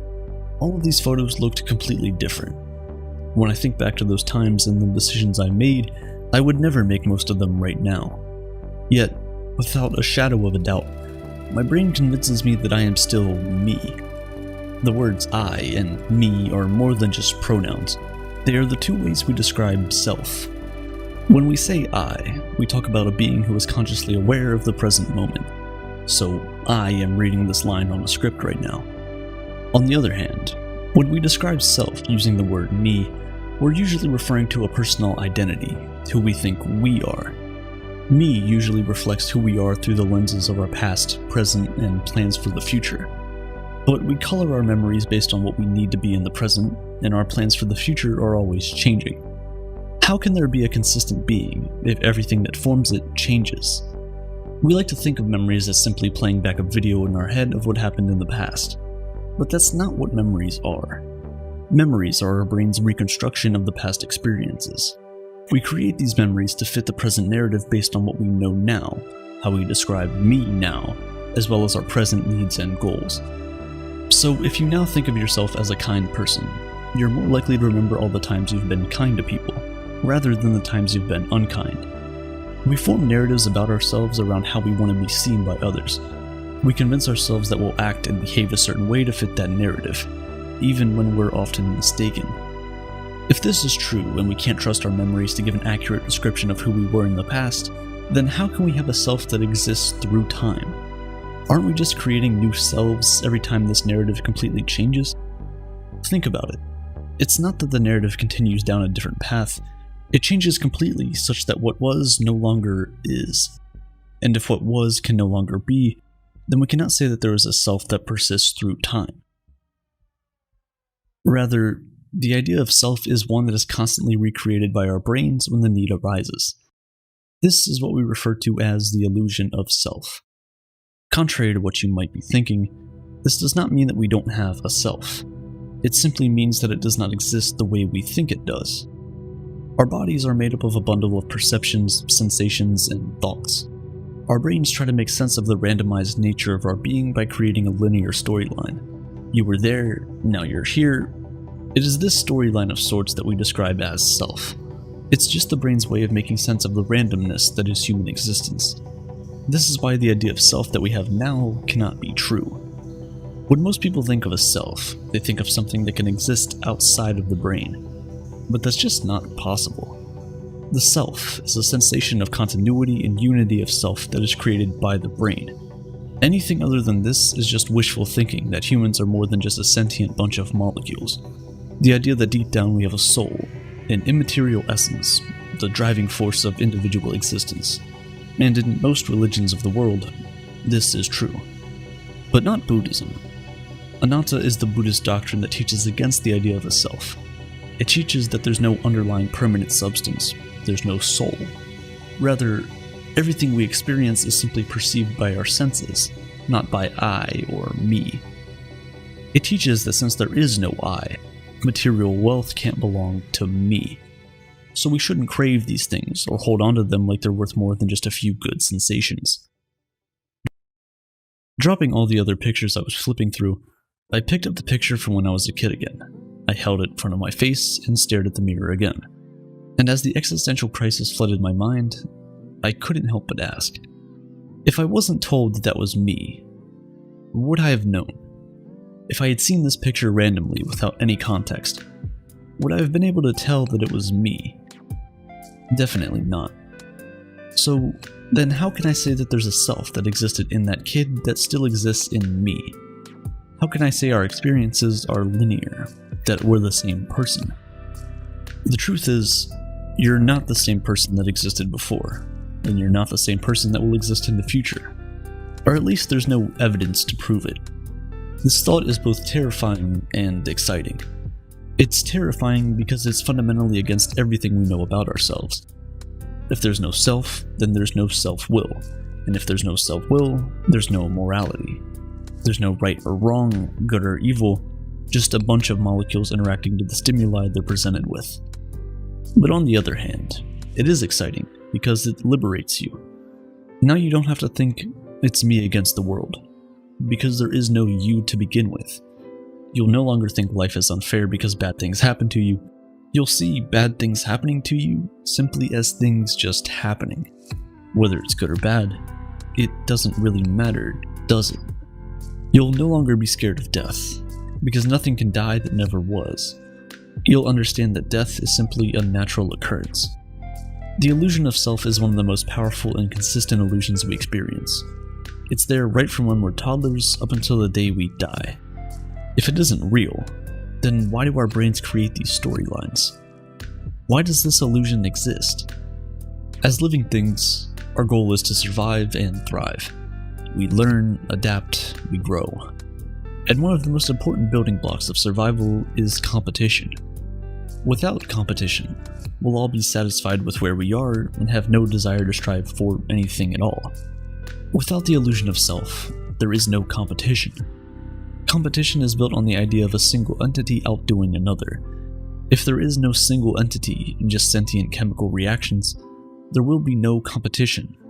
And without competition, things just don't really work the way they do now. If you're still not convinced that the need for competition alone is the reason our brains make up the idea of a unified and persistent being in all of us, you're not alone. Not everyone believes in the idea of a lack of self. Some people who meditate can sometimes get to a state of complete quietness and emptiness, described as a pure consciousness event. This is an empty state of consciousness. There are no thoughts, no technical mental processes going, just a deep-seated sense of I-ness, an independent identity. Many people use this state as an argument for the existence of self, but there are two things wrong with this school of thought. One, there is no scientific evidence to back it up. We cannot determine what is what simply by judging based on people's personal experiences, unfortunately. Two, the feeling of emptiness is a mental process.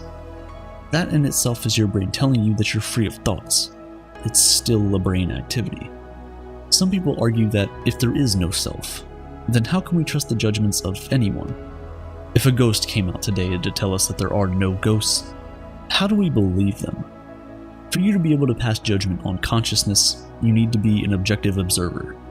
But being an objective observer means you need to have a self who observes all, like you're a god or something. So that negates almost every argument you're trying to defend. But in truth, the illusion of self is not a ghost telling us that there are no ghosts. It's a figure that we call a ghost telling us that they can feel, touch, and smell. They can interact with living things, so they cannot be ghosts. It's not just postulating the absence of a self. It's showing the reality of its absence through scientific research. We don't need a self to tell us there is no self. We only need the evidence. And the evidence is clear when I hold up the picture of when I was a kid to my face. It's clear that everything has changed. I know I am still causally related to who that kid was, but there is no evidence to prove that there's something in that kid that is still in me that has persisted through time. At this point, I was having an existential crisis, so I put down my own pictures and picked up the pictures of my grandma. She's much older now. She doesn't really speak much, but she still talks. She still remembers what the world was like when she was younger. But what about people her age who suffer from advanced Alzheimer's? People who can't recognize their own loved ones, who can't remember anything from the past. Do they still have a self? When does a person stop being a self? If you no longer have any memories of the past or plans for the future, what then is self? What does the word me refer to? If the very components that make the self can easily be altered or wiped away completely, then the idea of a persistent existence through time is not possible. Only when we disregard the idea of self can we begin to understand why people seem to go completely off script. We often judge people by the idea of them we've created in our head, when in reality, we're all just a bunch of competing impulses and urges, swaying us one way and then the other. The idea that there is no self that exists through time explains why we sometimes act in ways that are inconsistent with the story we tell both to ourselves and to others. The truth is, the illusion of self is simply a collection of our memories of the past, desires in the present, and plans for the future. It's our psychological profile. It's not a supernatural entity that exists independently. It does not transcend death. It does not exist through time. We were not, and we won't be. We simply are. What does a child's mind look like? You have memories of being a child, but that's not really an accurate representation. It's an older you reflecting on the past. Your childhood memories are likely different now from the experiences that formed them. If you have a child, you might have noticed some of these real childhood feelings returning to you briefly. You recognize them in your kid, but these moments are fleeting. You quickly come back to the adult world. Pixar's Inside Out aims to give us a look into the inner workings of the mind of a child. For most of us fortunate enough to have seen it, it's quite moving. You might have cried a bit watching it or held back tears with all your might because you didn't want to cry in front of a child. But does Inside Out accurately reflect the child's mind and offer anything real to help them navigate their problems? Of course, does the movie mislead kids about their self-understanding? In the film, an 11-year-old girl named Riley moves from a quaint house in Minnesota to the busy city of San Francisco. She's excited at first, but the reality of how much her life is changing hits her pretty hard. Her first problem is that her new home doesn't meet her expectations. It's small and dusty, nothing like what she left behind. Even worse, her family's moving truck is delayed, separating her from all her familiar items and furniture. With nothing to cook with, Riley and her mom decide to grab a pizza slice, and to her horror, the pizza is covered with broccoli. Now, the biggest challenge for Riley is that her new school is very intimidating. So intimidating that she cries in front of the other kids on her first day in class. Riley's emotions, represented by living characters, are struggling to keep up with all the changes she's been thrust into. Fear, disgust, anger, sadness, and joy are leading the control panel of Riley's mind. We spend more time with the emotions than with Riley and her parents. The central conflict unfolds when sadness touches and changes Riley's core memories, which makes them sad.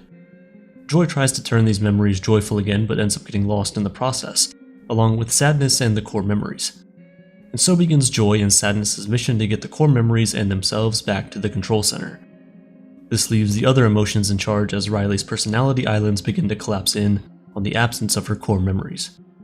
These floating islands represent personality sources such as friendship and family. When Joy and Sadness manage to return to the other emotions, the controls are broken by anger. Riley is left depressed, sitting on a bus in an attempt to run away to Minnesota. Joy then realizes her mistake. She caused Riley problems by not allowing her to express her sadness. She rights her misguided actions by handing the controls over to Sadness. Riley gets off the bus and returns to her parents in tears, telling them how she feels and setting everything right. In this resolution, we get a helpful lesson about emotions. Emotional harmony is important for our mental health. Allowing ourselves to have feelings when they arise naturally is very healthy, especially during our formative younger years. The story also reflects and criticizes our cultural bias that values feelings of joy over sadness, much like the way we prefer extroversion to introversion and optimism over pessimism. We internalize these values and try to hide our sadness by covering it up with false joy. Riley tries to hide her true feelings from her parents. She doesn't want them to know that the move is having a big impact on her. Her mom also pressures her to put on a happy face for her dad, who is under a lot of pressure at his new job. The story of Inside Out successfully delivers this central message about emotional harmony and a fantastical representation of a child's mind. But does it appropriately capture the inner workings of the child's mind? Not exactly. The way memory works in the film is largely inaccurate. I mean, it's a child's film. Memory is much more valuable than the movie-like playback it portrays. Our memory in general is a lot messier. Overall, our memories are unreliable accounts of what happened in the past. They're distorted over time. Whenever we try to recall a memory, it gets corrupted further from the original imprint.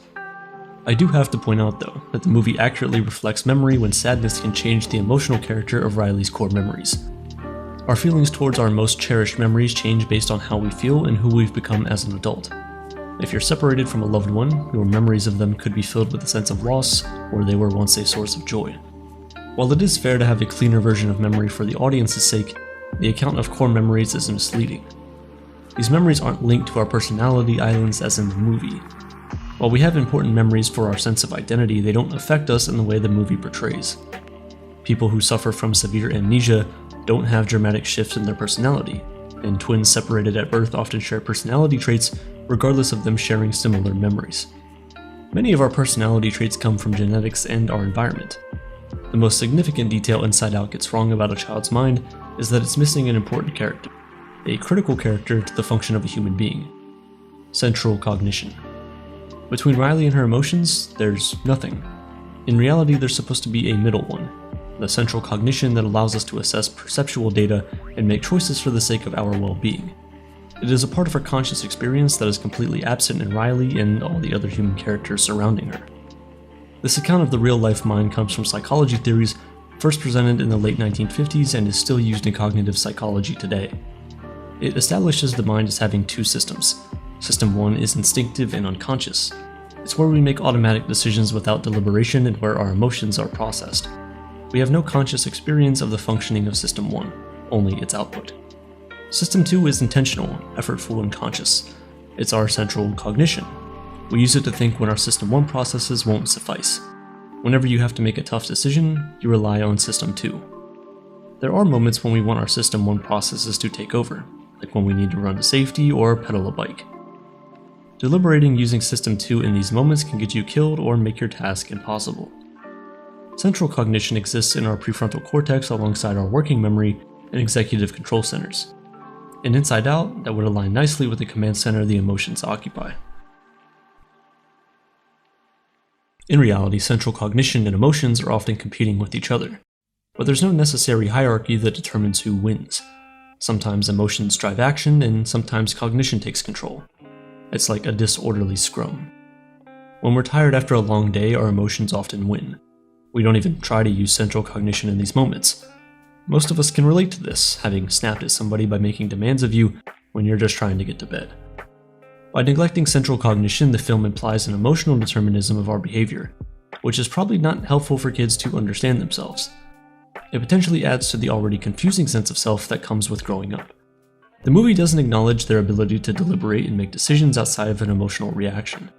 To navigate the world successfully, we need to make good use of System 2. Otherwise, we're at the mercy of the world and our instinctual reaction to it. Central cognition has a big role to play for kids and adults alike. To develop the concept of Inside Out, filmmaker Pete Docter worked closely with neuroscientists and psychologists. Pixar wasn't naive about the mind when it signed off on the film, but accuracy took a backseat to other priorities. It needed to make a good story for kids and adults. Complexity can add depth to a film, but more often than not, it makes the story hard to follow. When it comes to movies for children, complexity is at an even greater concern. You could easily lose the younger audience with too many characters to follow and convoluted motivations. Pixar rearranged the processes of the child's mind to have a limited number of protagonists working towards a specific goal, all while facing a healthy amount of resistance. Adding central cognition as a character would have been more accurate, but it would have made the story more complicated and less straightforward. The new character could play Joy's boss role, but that would have introduced a new set of problems. For one, the focus would have been removed from the emotions and put onto central cognition. Then it would be hard to separate the internal world of Riley's mind from the external world, since central cognition is a conscious process.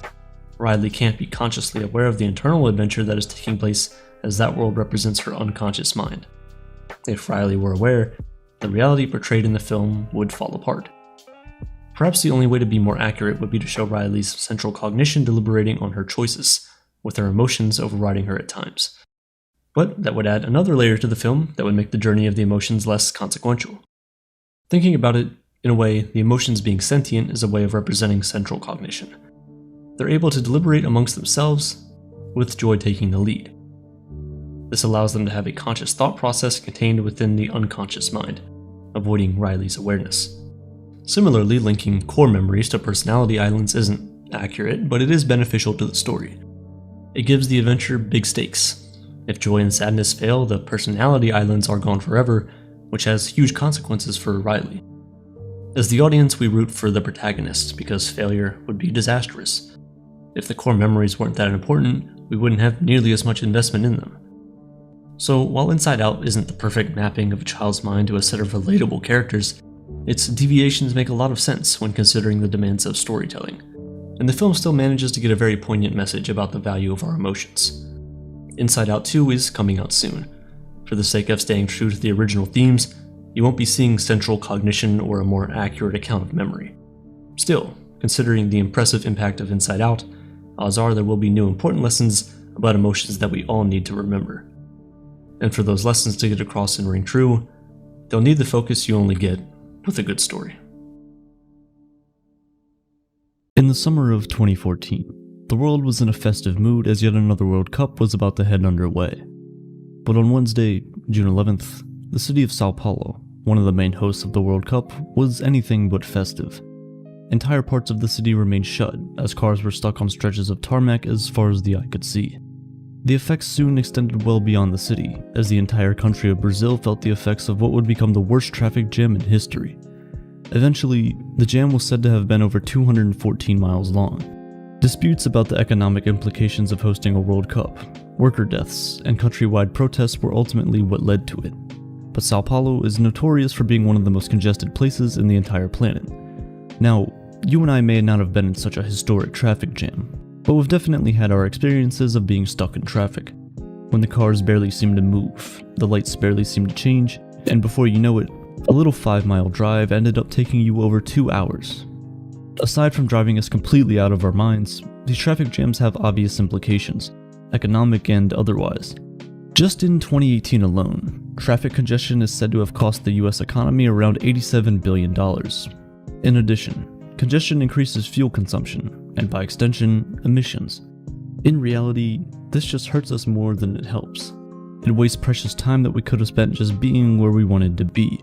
Instances of road rage rise, which then contributes to more driver error, which means more accidents, which means more traffic. It sucks. Traffic is much more demanding on our body, mind, and deteriorates the quality of life of everyone involved. You either go to the office to angry bosses or home to a cold dinner. Which really begs the question, how far off are we to solving this terrible, terrible thing? Well, let's get to that.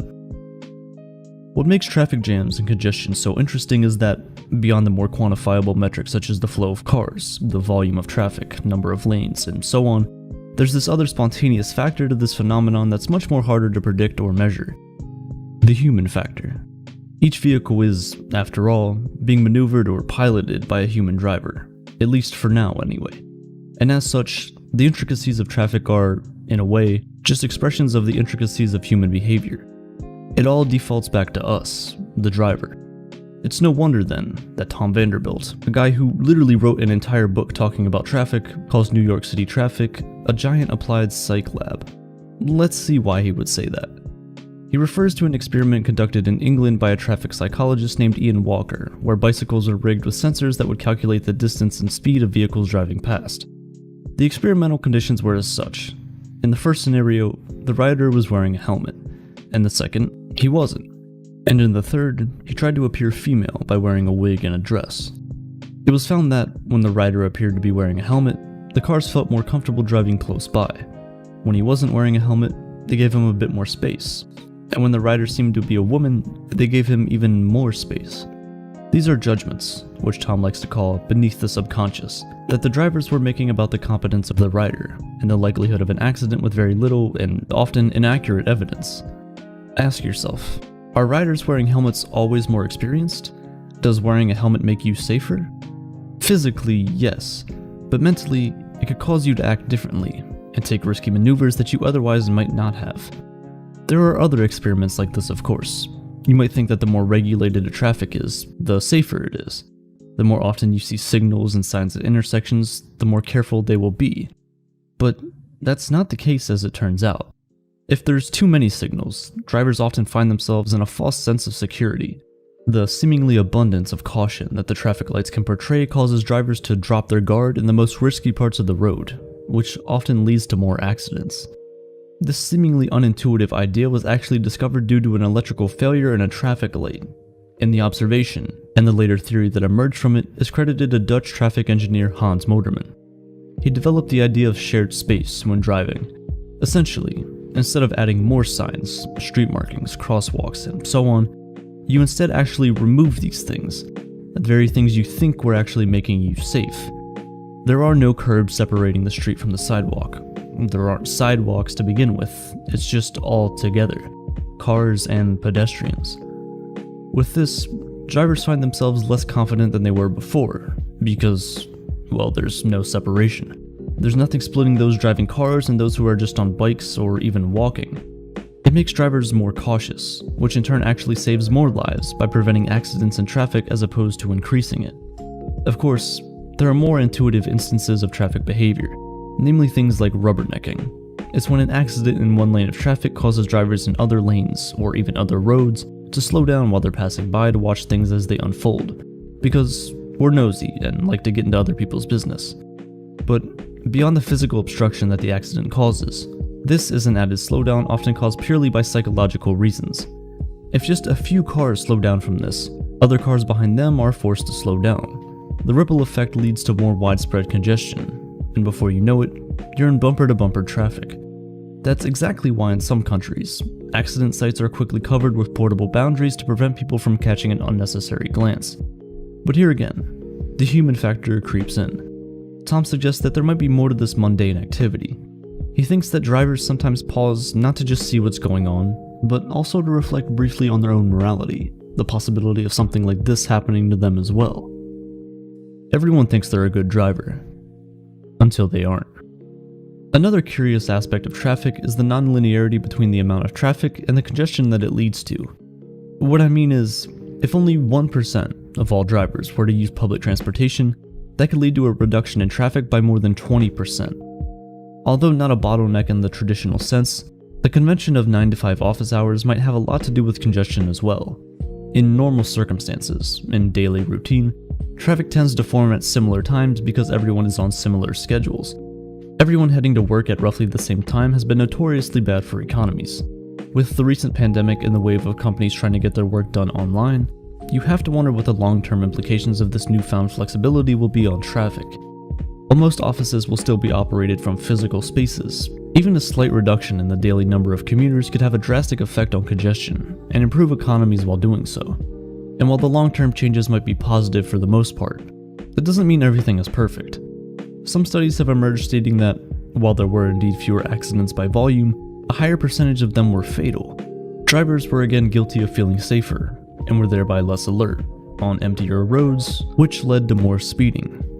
The psychological implications of feeling safe on the road can cause a chain reaction of decisions that ultimately make you less safe, which is another remarkable stat that doesn't make sense on first glance.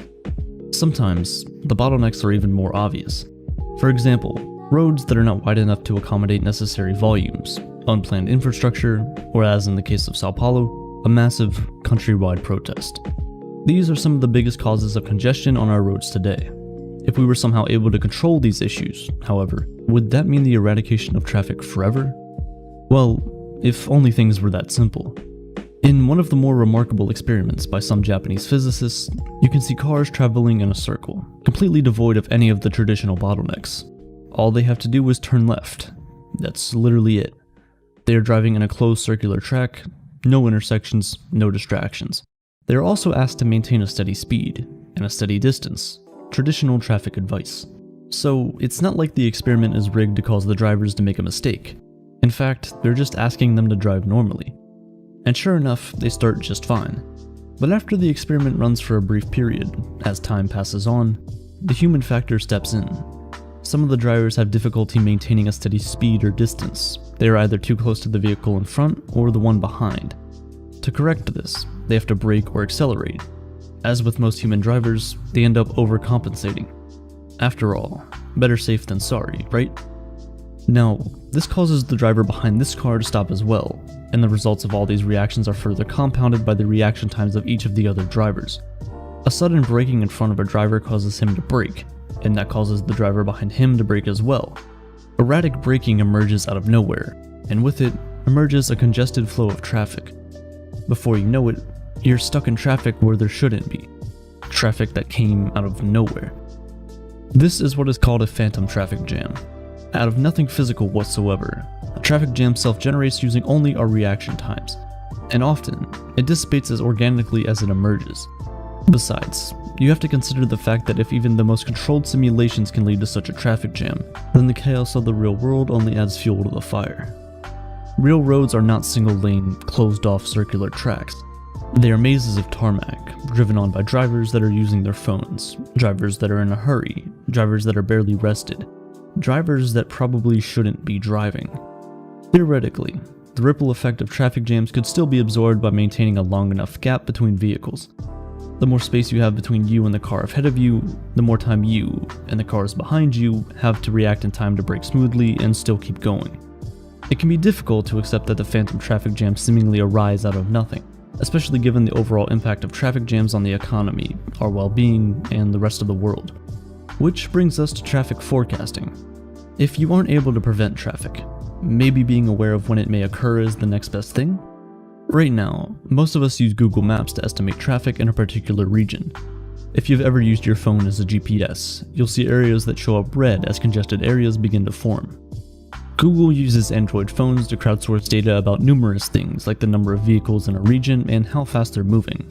And if you've ever used an Android phone yourself, you've contributed to the pool of data too. But it's still not necessarily forecasting a jam. It's merely telling you if one has already been formed, which is certainly useful, but not a solution. Newer methods of forecasting are being developed with the use of machine learning and AI.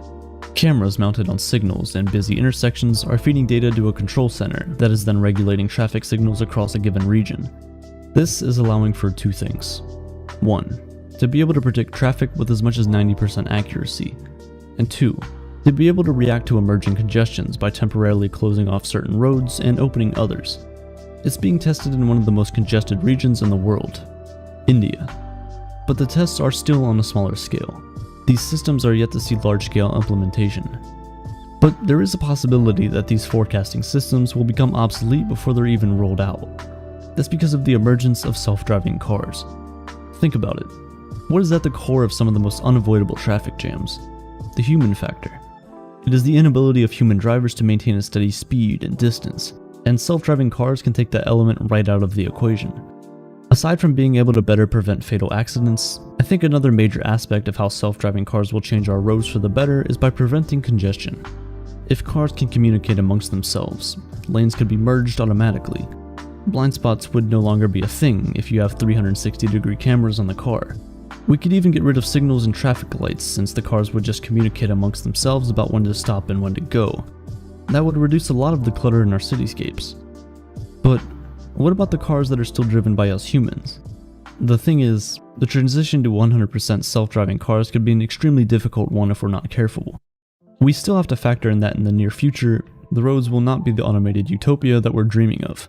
Rather, they'll be a bit of both, human-driven cars and self-driven cars, each adapting to one another. If we're so busy building our infrastructure with driverless cars, we could forget about the very people that are supposed to be benefiting from it. After all, a self-driving car's job will not only be to drive itself and communicate with other self-driving cars, but to also adapt to the unpredictability of a human driver, however many of them are still remaining. Transportation has always been tied to civilization. Our ability to cooperate in large numbers, which is what led to the rise and sustenance of our civilization, has a lot to do with the ability to cover large distances sustainably. A large portion of that distance has been covered on roads. In fact, getting from A to B has a remarkable effect on our perception of the world and the decisions we take. Aside from the obvious economic implications traffic has, it also makes the world seem like a larger place than it needs to be. People spend a disproportionate amount of valuable time out on the roads, time that you'll never get back. They also don't meet each other as often, and a lot of the world's wonders that surround us remain untouched, unexplored. Making sure that we explore them involves understanding traffic jams, and by extension, the minds of the humans that cause them. Why do we dream? This is one of life's great unanswered questions. Given that we spend around 6 years of our lives in a dream state, it's no wonder people want to understand why we do it. Sure, there are theories, and I'll get to them. But there's no clear consensus on why we do it. No one really knows for sure. Or do they? Dreams are strange, to say the least, and for many of us, they hold great significance. So much that we like to share them with others at length, if we can even remember them, and try to interpret their secret and hidden meanings. So, do they actually hold any real meaning? Well, I have some ideas. Before we get to some of the bigger questions, let's just look at what goes on inside the brain as our nighttime adventures take their course. While sleeping, we go through different cycles of the 5 stages of sleep. These are divided into REM sleep and non-REM sleep. REM simply means rapid eye movement. It explains itself, right? The first 4 stages are non-REM sleep. These are restorative and for the most part, dreamless. As we move through these initial stages, our brain activity slows. But about 90 minutes after we finally fall asleep, we hit stage 5, REM sleep. This is when the dreaming really gets going. When we're in this stage, the body is, for all intents and purposes, paralyzed. Your heart rate goes up, your blood pressure rises, and brain activity returns to near waking levels. The paralysis in REM sleep is caused by the release of glycine, an amino acid from the brainstem, onto your brain's motor neurons. It's suggested that this paralysis is nature's way of preventing us from acting out our dreams, and that's probably for the best. The limbic system is a pretty primitive part of the brain that deals with emotions, and is very active during REM sleep. It's made up of the amygdala, which is mostly associated with fear, the hippocampus, which is heavily involved in the formation of long-term memory, and the cingulate gyrus, which is involved in our physical reactions to situations.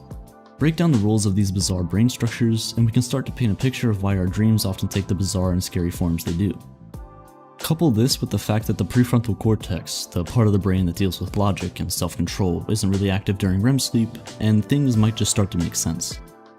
But understanding it isn't enough to prevent these nightmares from happening. It can also happen while you're awake. Sleep paralysis is a terrifying concept. Like I just mentioned, when you fall asleep, your brain doesn't completely shut off. In order to prevent you from acting out your dreams while you sleep, the brain releases chemicals that leave you paralyzed. This paralysis is supposed to be lifted as soon as you wake up. But sometimes it doesn't.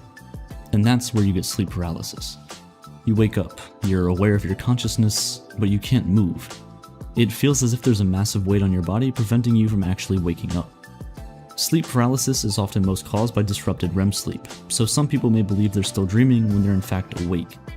Because of this, some of your nightmares could leak into the real world. While undergoing sleep paralysis, you'll often see things standing in the corners of your room, or on the ceiling, or even closer. Luckily, this usually goes away pretty quickly. So, is it just biology? Is that really the answer? Is there no secret window into our psyche? Everyone, at one time or another, has wondered what their dreams mean. Some believe that dreams have no meaning and serve no function. Others believe that they're one of the most important things that human biology has allowed to happen. There's in fact many theories of why we dream and what purpose it serves. I can't really go any further without mentioning Freud. His theories of dreams are probably the most well-known around the world. It focuses on the content of the dreams themselves as an explanation of the function of dreaming. German psychiatrist Sigmund Freud theorized that dreams represented a window into the unconscious mind, a reservoir of feelings, thoughts, urges, and memories that are beyond our conscious awareness. The bulk of the iceberg submerged deep underwater. Most of the contents of the unconscious mind are supposedly unacceptable or unpleasant, representing feelings of pain, anxiety, or conflict. When we're sleeping, the forces that keep these feelings in check are weakened, allowing us to live out our desires and even fears through our dreams. Freud strongly believed that by exploring dreams, people could increase self-awareness and gain an insight into their unconscious self that would then help them deal with problems in their day-to-day lives.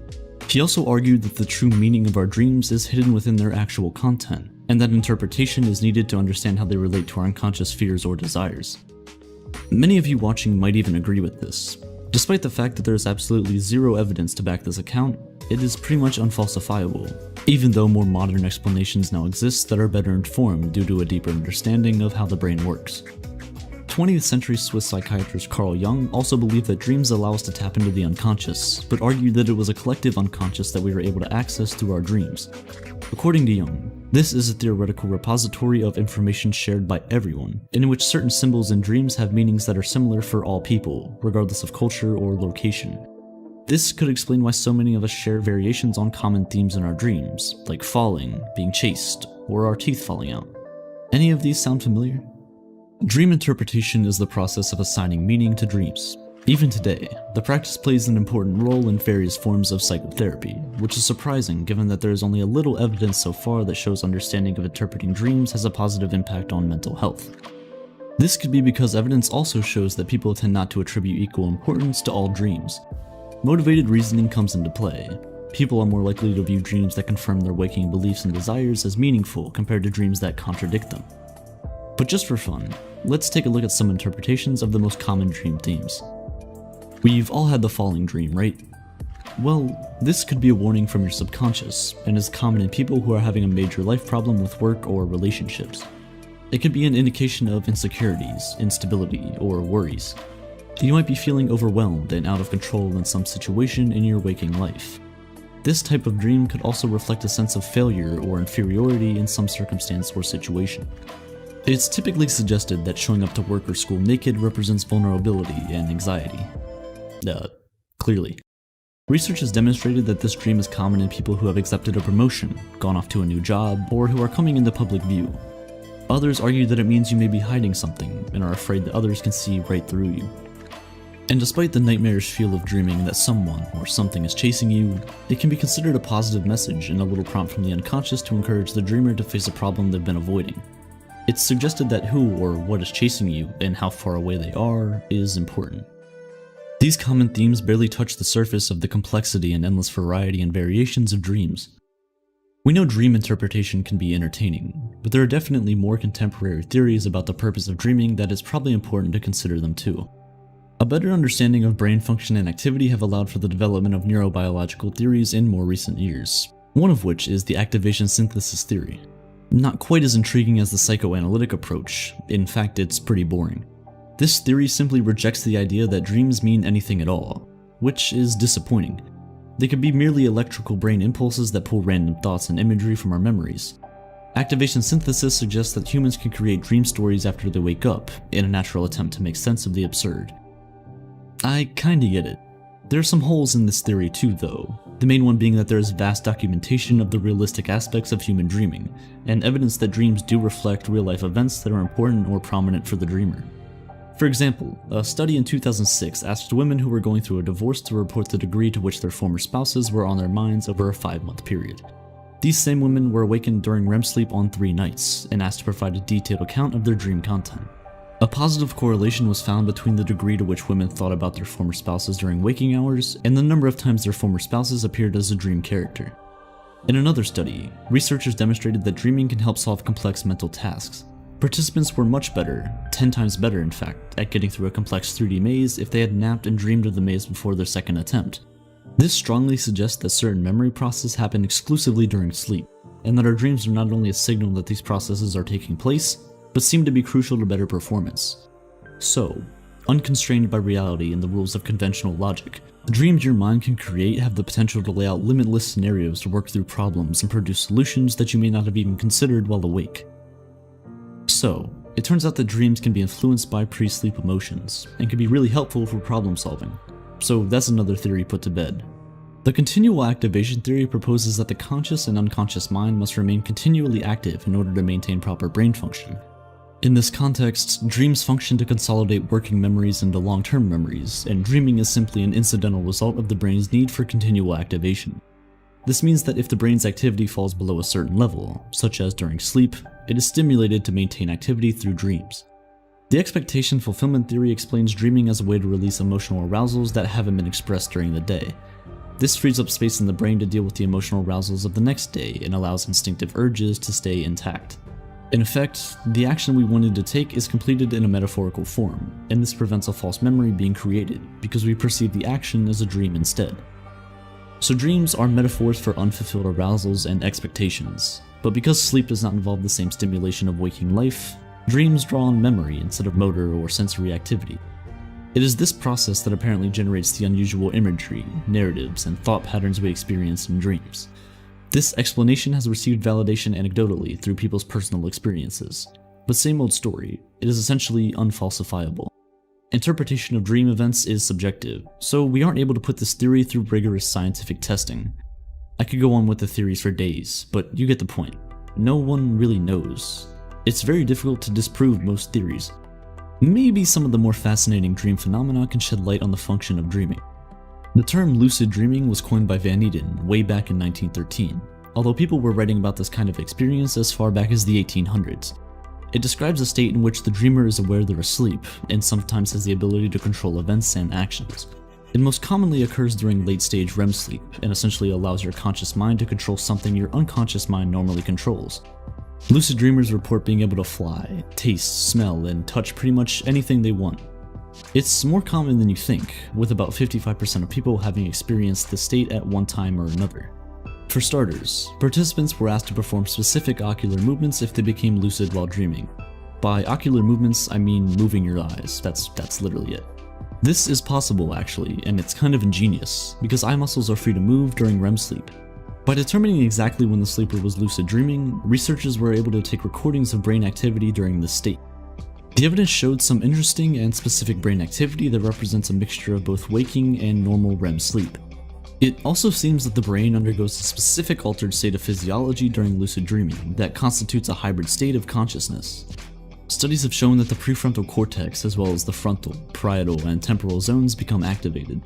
These areas of the brain are responsible for higher order cognitive functioning, including working memory, cognitive flexibility, planning, inhibition, abstract reasoning, the list goes on. So, besides being quite entertaining, why do it? Can we learn anything from it? Some advocate many potential benefits, including boosting creativity and confidence, reducing stress, and as a possible therapeutic technique to treat nightmares, PTSD, and other mental health disorders. Others view the practice as more spiritual and approach it the way they would a meditation, with the intention of increasing a person's sense of the vastness of reality, opening up new realms of discovery. It's even been suggested that some advanced meditation practitioners are able to become conscious of what is beyond the dream state, the deep formlessness of delta sleep. This is questionable at best and in need of much further study. Given our current relatively limited understanding of the brain, it's hard right now to understand how it could be possible to be conscious of deep sleep. because the brain is in a far more synchronized and deeply unconscious state compared to almost any other state of consciousness. But hey, who knows? Despite the evidence, lucid dreaming remains a controversial topic. Alternative explanations have been suggested for the phenomenon. It may be that lucid dreamers are in a daydream-like state of semi-wakefulness. Or are they dreaming normally but have a memory of the dream and believe that they were conscious and directing the dream but were not? It could be a sleep state dissociation, in which the person is both awake and asleep in the dream state at the same time. I suppose it's even possible that people aren't reporting true experiences, but I personally don't think this is what's going on. If lucid dreaming is as real as the evidence suggests, I'm left wondering. If dreaming serves any of the purposes I've already talked about, such as accessing the unconscious, acting out instinctive urges, solving problems, or whether they're simply electrical impulses keeping the brain from shutting down, how does being a conscious witness affect how they play out? Does it hinder or help? Is it a state of heightened reflective consciousness that humans are meant to access so that we can enlighten ourselves about our life, our world, and our purpose? Or does lucid dreaming stand alone in its function to serve an entirely different purpose? Have you ever dreamt of an event only to find out that it happens in your waking life? It's a weird occurrence. Precognitive dreams are dreams that appear to predict the future through a sixth sense, and there's some pretty famous examples of this happening. When the Titanic sank in 1912, hundreds of people came forward with reports of psychic dreams about it sinking. It was even possible to validate at least 19 of them, including a date-stamped letter. Several people apparently canceled tickets and decided to not travel based on their dreams. Are all 19 of these people psychic? Well, no. In fact, in this case, it's likely to be simple math and the power of probability. Think about it. There's 7.5 billion people on this planet, each having an average of 5 dreams per night, whether you remember them or not. In turn, those dreams support multiple common dream themes, including events like sinking ships and airplane crashes. When all of this is considered, in reality, it's highly likely that many thousands of people will dream about a sinking ship on any given night, probably tonight too. Now, add in a bit of unconscious insight and media suggestion for a good measure. The Titanic was the world's largest ship on its maiden voyage, and was in the headlines before it even undocked. The media had called it unsinkable. The power of suggestion is immense, and it's no surprise that all this news, attention, and maybe even some nerves about taking such a huge trip infiltrated more than just a few dreams. So, the next time you dream about an event that has nothing to do with you when it comes true, it's probably just a coincidence. Probably. But what about dreaming of your own death? This is a deeply personal experience, and probably not subject to extensive media attention. It's exactly what happened to Abraham Lincoln. 2 weeks before he was shot dead in 1865, Abraham Lincoln had a dream about a funeral at the White House. When he asked someone who was in the casket, they replied, "The president, he was killed by an assassin." Clearly, he didn't listen, because at the time he was assassinated, he had given his bodyguard the night off. If the premonition dream is about something close and personal to you, some might argue that your subconscious mind is accessing a piece of information that you weren't consciously aware of in your waking state. You just missed it. The brain has so much to process every second you're alive, it only makes sense that some information is lost. So it's less psychic power and more inner feelings or intuition that you're experiencing through your dream. And this takes us neatly full circle back to the question of why we dream. If you don't believe in psychic abilities that manifest in dreams, then precognitive dreams are essentially the window into our unconscious. Of course, as always, some disagree with these explanations of precognitive dreams, and suggest that when matches occur on such a reliable and frequent basis, this can't be entirely down to coincidence. Some of these people turn to a mix of philosophy and physics to understand how precognitive dreams might happen. To truly understand these theories, it is necessary to assume that the future consists of many possibilities, and which one becomes reality is determined by the choices we make. The butterfly effect shows up yet again. Ultimately, common sense would tell us that dreams likely serve many purposes as opposed to just a single one, and how we choose to understand our dreams and why they happen is largely a product of time and culture. The function of dreams may have even changed as humans have, and continue to change across time itself. What once acted as a rehearsal system for evading predators is now serving to help us navigate the social and technological complexities of modern life and its stresses. Dreaming is vital. The link between dreaming and REM sleep is undeniable, as are the benefits of REM sleep for our health and well-being. So don't stifle them. They're only trying to help you. Sweet dreams.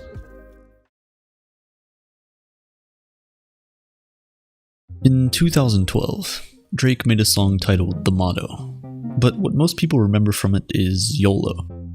YOLO tells you to live in the moment, enjoy life you have today, and not worry too much about tomorrow. Because at the end of the day, you only live once. While Drake certainly popularized the motto, he wasn't the first to use the phrase, and he certainly wasn't the first to come up with the idea of enjoying the pleasures of today without worrying about tomorrow. This idea has been around since the 4th century BC, as what philosophers call hedonism, a school of thought that was created by Aristippus of Cyrene, a student of Socrates. Hedonism is the idea that the end goal of all of our actions in life is to 1. Pursue pleasure, and 2. Avoid pain. Aristippus believed that the only good cause worth pursuing was one that will ultimately bring you pleasure. In today's society, we're taught that the way to succeed is to suffer today so you can enjoy tomorrow, to save for the rainy day. Once we get out of college, we're encouraged to find a job and work hard at a 9-to-5 for many years, live modestly, and save as much as possible so we can enjoy our retirement 50 years later. Aristippus didn't believe in any of that. He didn't believe in the idea of delayed gratification, and he always advocated for people to simply get pleasure from what is present and available. He was completely against the idea of suffering in the present in order to get something that only might be pleasurable in the future. So instead of telling students in college to study hard for their exams so they can land a good job after school, for example, Aristippus would encourage them to fraternize, drink, and party lavishly, because these are the pleasures that are readily available to them. On the one hand, you can see him as stupid and lacking foresight. After all, if you squander everything you have on the pleasures of today, you'll quickly run out of resources, and all of that pleasure will turn to pain. From people losing everything they had because of an addiction, to people living in poverty as a result of their own laziness, we've seen the results of solely focusing on the present pleasures. But on the other hand, there's some wisdom to this school of thought, because truly, tomorrow isn't promised to any one of us. What's the point in working hard at a 9-to-5 for 50 years, ignoring all of the pleasures of the time, only to die a few years before retirement? And let's say you do make it to retirement. The sad reality is that 1 in 4 people will have a disability by the age of 60, and the older you get, the chances of that happening increase drastically. Knowing all of this, is it still foolish to think that we are all better off just enjoying the pleasures that we do have in the present? Socrates and other philosophers at the time certainly believed so. A lot of philosophers hated the idea of hedonism, because saying that the end goal of the entire human existence is simply to pursue pleasure and avoid pain just sounded vain. This opposition, combined with the rise of Christianity in ancient Greece at the time, meant that this extremely rash idea of hedonism died with Aristippus. Many years later, Epicurus, who is considered the father of modern-day hedonism, redefined what hedonism was. And to do that, he had to start by redefining a certain word: pleasure. For Aristippus, pleasure was a state of ecstasy and excitement, that amazing feeling you have after biting into your favorite food or after that first sip of coffee in the morning. And for most of us, this is how we define pleasure. But not Epicurus. For Epicurus, pleasure was a state of tranquility. Instead of encouraging people to indulge themselves in constant gratification, Epicurus believed that the true meaning of pleasure was to kill the fear of both death and God, because only then would you truly be able to fully enjoy what this life has to offer. While Aristippus simply encouraged people to pursue pleasure, Epicurus believed that all human beings do everything to gain pleasure and absorb pain. He didn't encourage it, because according to him, that was our natural state anyway. To defend this point, Epicurus asks everyone to look at how babies view the world around them. They don't really understand how the world works yet, but they do understand 2 things: when something feels good, and when something feels bad. When something feels good, the baby is joyful and happy. When something feels bad, the baby cries because it wants that pain to stop, and it wants to return to said pleasurable state.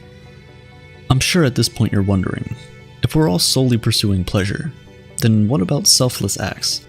Acts that are done solely because they are virtuous or valuable for other people and not ourselves. How do we describe those?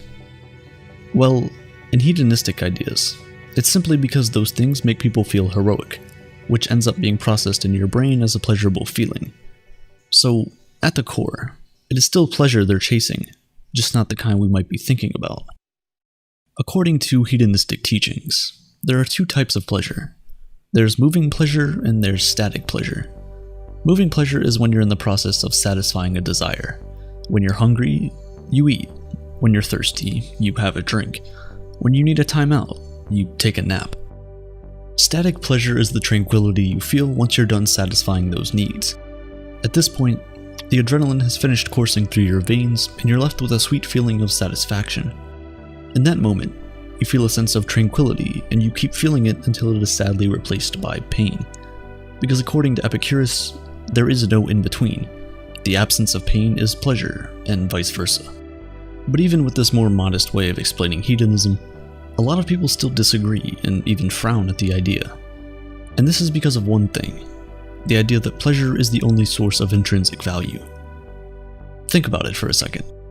If pleasure is the only intrinsic value, then what do we make of things like finding meaning in life, achieving great things, building and maintaining long-lasting relationships, becoming a legend in a particular field, or even something as simple as living religiously or upholding a set of moral beliefs that we hold dear to our hearts? Hedonists might try to argue that all of those things do not hold any value themselves, and that they're only valuable because we get pleasure from them. But something like upholding religious beliefs isn't always pleasurable. In fact, most times it restricts the kind of pleasure you can get. But still, it gives people a sense of fulfillment that for them is better than the pleasure they're forsaking. If self-pleasure alone is the aim of human existence, then people who benefit from the wrong that happens in our society will never fight against it. People would never fight for the common good when it might affect them negatively. But yet, every day, we see people put their own desires on the side to help other people. People get excommunicated from their families, rejected by those they love because they chose to speak up and fight for what's right, even if the issues don't affect them directly. If we're all chasing our own pleasures, that would never happen. We'll all be too busy enjoying our broken society because it benefits us and not worrying about trying to change it for someone else. Another huge stumbling block that hedonists face when trying to argue their beliefs is the worth of reality.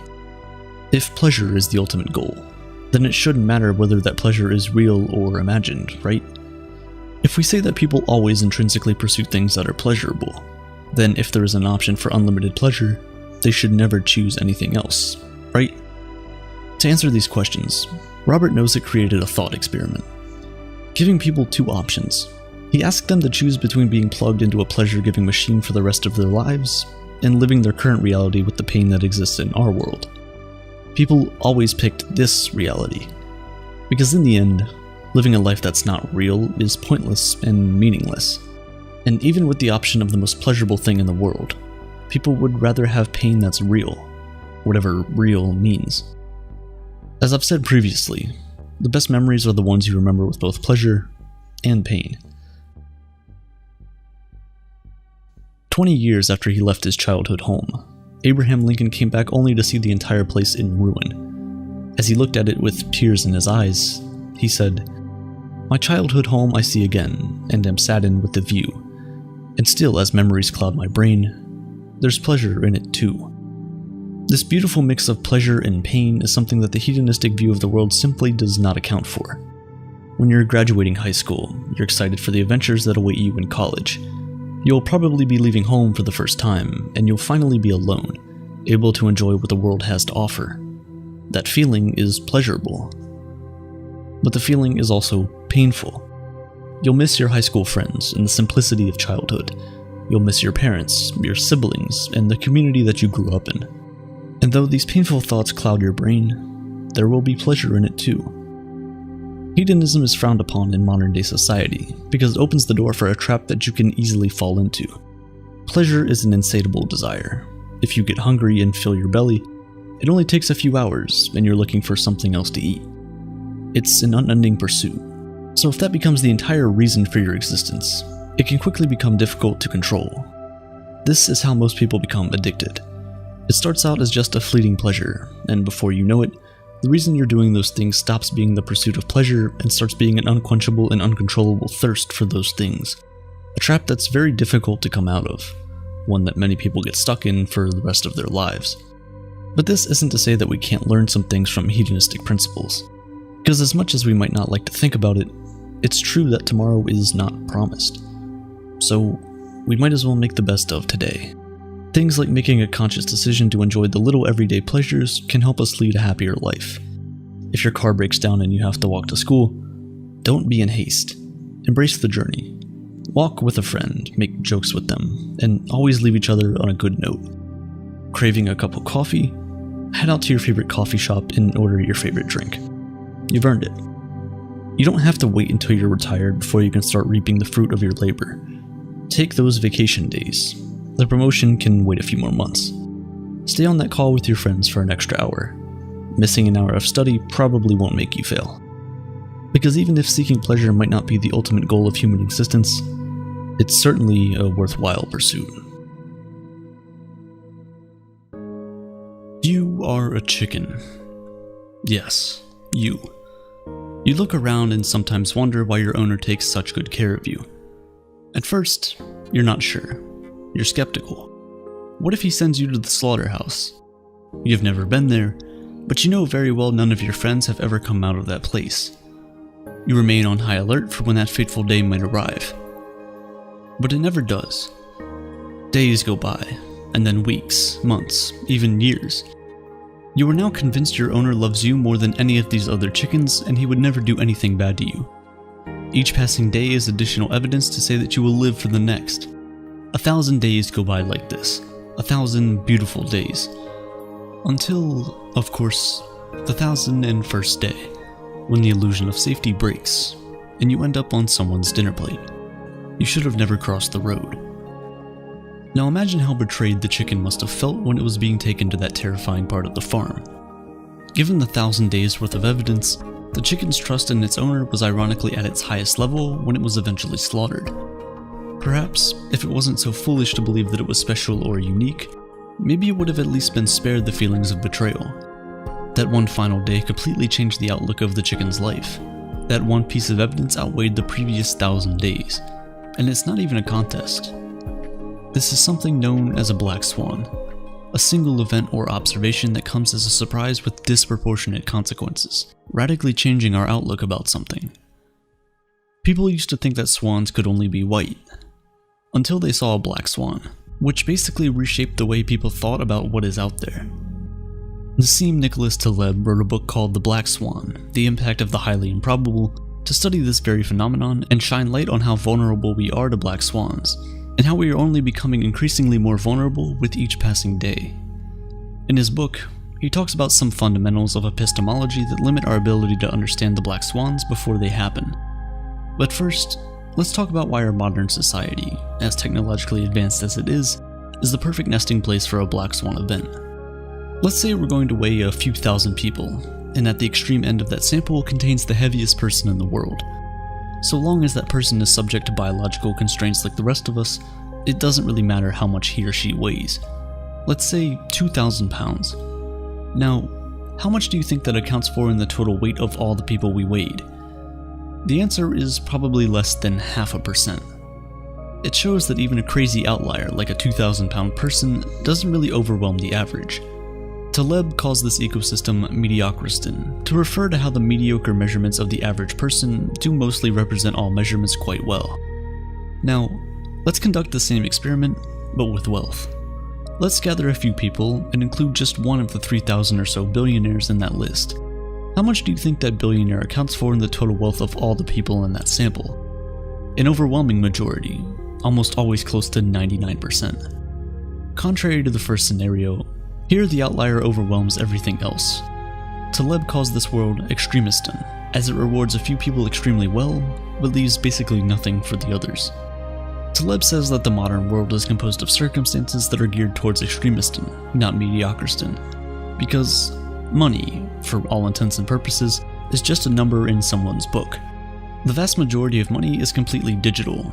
It's not subject to physics laws or biology to constrain it to minimal variance. Sure, most people don't make that much money, but a few people can make a lot of money.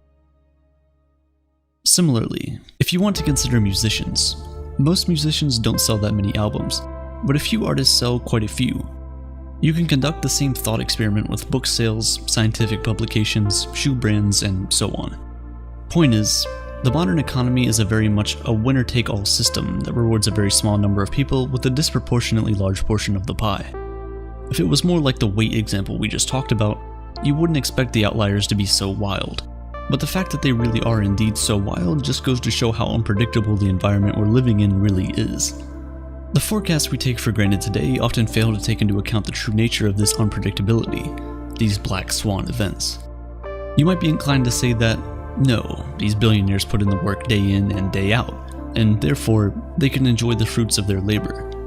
Indeed, most of them probably worked really hard. Some of their innovations might later pave the way for a better future for all of us. I'm not discounting that.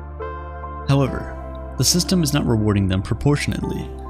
More importantly, it's hard to say how much of their efforts are the fruits of their labor and how much of it is due to pure chance. If you were to run a few simulations with extremist and type circumstances, you would inevitably have a few Jeff Bezos-like outliers. We may be biased into thinking that we understand what causes Bezos-like outliers in our society. You know, the usual. Think out of the box, start a revolutionary company, work extremely hard for a few years, and then smell the roses. Happily ever after. We've all read the autobiographies. We've all watched the documentaries. However, when was the last time you read about a person who did all of those things and failed? When was the last time you saw shelves of books about people who failed? Chances are, probably never. These stories just never really quite make it. There is an epistemic bias in all of this. Taleb says, now take a look at the cemetery. It is quite difficult to do so, because people who fail don't seem to write memoirs, and if they did, those business publishers I know would not even consider giving them the courtesy of a returned phone call. This is despite the fact that, often, advice about what not to do is more useful than what to do. But that's just the economy. That's just one facet of society. We also don't understand the socio-political aspects. Take 9/11 for example, which is certainly a black swan event. After it happened, you had tons of experts come out and say that they had known for years that it was about to happen. Well, why didn't they say anything? This retrospective distortion of the understanding of a problem is one of the hallmarks of a black swan event. None of them really knew. If they did, cockpit doors would have been bulletproof long ago, pocket knives would have never been allowed into cabins, and the TSA would have been invented much earlier. But these things were only instituted after 9/11. If you were to suggest such policies in 1991, for example, you would probably not be taken too seriously, or would have been shown a spreadsheet that suggested airlines don't have the money for bulletproof doors. But inevitably, they did. Thankfully, the likelihood of a 9/11 style event is much lower now than it used to be. Countries around the world are more prepared, more vigilant. However, that also makes these precautions somewhat lose their relevance. Yuval Noah Harari, in his book Homo Deus, cites a paradox about knowledge. He says, knowledge that does not change behavior is useless, but knowledge that changes behavior loses its relevance. The more data we have and the better we understand history, the faster history alters its course, and the faster our knowledge becomes outdated. Despite the measures we have taken for a black swan event like 9/11, that does nothing to improve our odds against a future black swan. If anything, it might lure us into a false sense of security, and in fact worsen our chances of coping with the impacts of the next highly improbable event. We tend to convince ourselves that we understand risks once we have understood a game of dice or blackjack. However, trying to approximate the risks in real life with the same methods used in a closed-loop artificial game is simply oversimplification, a mistake that we commit daily. This, Taleb calls, is the ludic fallacy. We learn simple games and immediately conclude that the stock market works in the same way, even though one of these things lives in Mediocristan and the other lives in Extremistan. If the markets were well understood, do you think something like GameStop or AMC would have ever been allowed to happen? Sure, short squeezing is not a particularly new phenomenon, and yet, even a non-black swan event such as this one left even the smartest hedge fund managers scratching their heads and practically chasing bankruptcy. This false sense of understanding makes black swans that much more dangerous. There are other reasons why we are increasingly more vulnerable to black swans. Taleb said whereas in the past people might have been studying different kinds of literature and diving deep into a locally developed set of ideas, today, arguably the most read book is Harry Potter.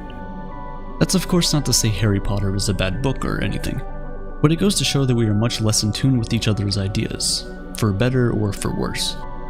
For the most part, everyone is dealing with generally the same ideas. That coupled with the rising complexity and reach of technology means when something fails, it fails for more people than ever before. The Pakistani government tried to shut down YouTube in Pakistan. It ended up shutting down YouTube worldwide, Taleb cited. We don't understand these things. That's just one way for technology to fail. But it goes to show how interconnected things are. And while that is often touted as a plus, given sufficiently poor luck, that can really spell doom for us all. Take coronal mass ejections as an example. These are regular bursts of radiation from the sun that scientists on Earth know and expect.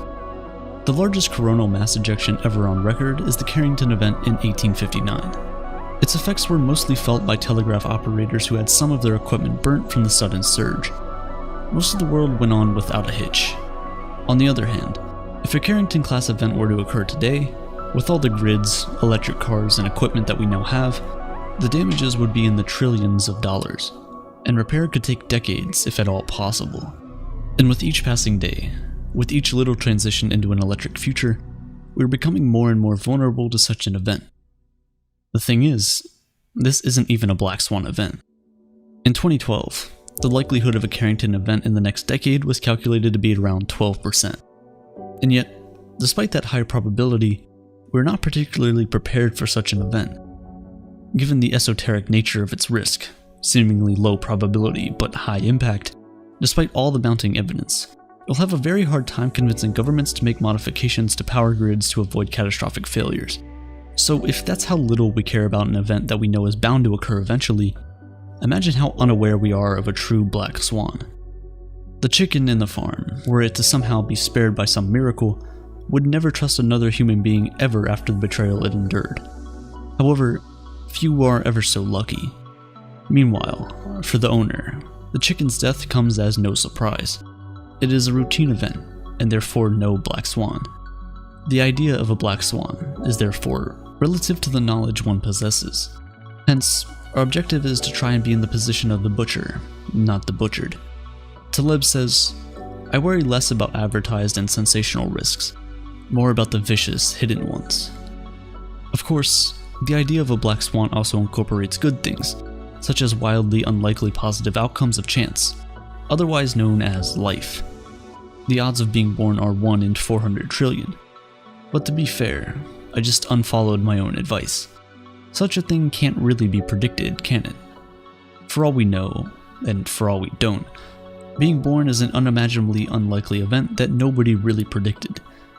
So if you are alive, whatever that means, in the end, we're actually all the black swans we've been trying to avoid the entire time.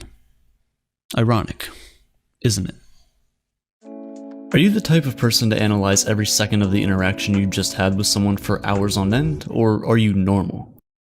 Either way, you probably don't think all that hard about every single detail of the decisions you make in social situations. But believe it or not, there's an entire scientific field that applies to social situations and decision making. We're talking about game theory. Game theory can be used to analyze both economic and social situations. It's essentially the science of strategy. And just like the reality it is trying to model, game theory can get really complicated. And yes, although game theory is relevant to games as we typically understand them, such as poker, most research in game theory focuses on how groups of people interact. Let's first define what a game is. So, what exactly is a game? It sounds like a stupid question, like who doesn't know what a game is? But games, in the field of game theory, are a slightly different concept to what you might expect. When it comes to game theoretic analysis, a game constitutes any interaction between multiple people where each person's payoff is affected by the decision made by others. Let's apply this definition of a game to a couple of games. Is Sudoku a game? Well, in the traditional sense, sure. But in game theory, no. Sudoku is not a game. Sudoku is not a game because how you decide to complete the puzzle doesn't affect any other player. There is, after all, only one player in the game. You. What about tic-tac-toe? Is that a game? 2 players can play the game, and each box that is filled by one of the players affects the other player. Winning requires both players to respond optimally to what the other player is doing. So yes, it is a game. You could also have a situation where 2 shop owners choose from a finite number of positions where to strategically place their shops for maximum profit. They are each affected by what the other person does, since they may be opting for the same market, and there's certainly a win-lose situation here. So, even though placing your shop may not sound like much of a game, in the eyes of game theorists, it certainly is. Game theory is the study of games like these, and game theorists try to model games in a way that makes them easy to understand and analyze. I say easy, but a lot of games can end up having pretty similar properties or reoccurring patterns, and more often than not, things can get pretty complicated. Game theory has two main focuses: cooperative games and non-cooperative games. Most game theory models involve 5 conditions. It goes something like this. First, each player has 2 or more choices or sequence of choices. Think of these like typical moves in a game, like moving a chess piece. Second, all possible combinations of decisions or plays result in a clear outcome. Basically, you can win or lose.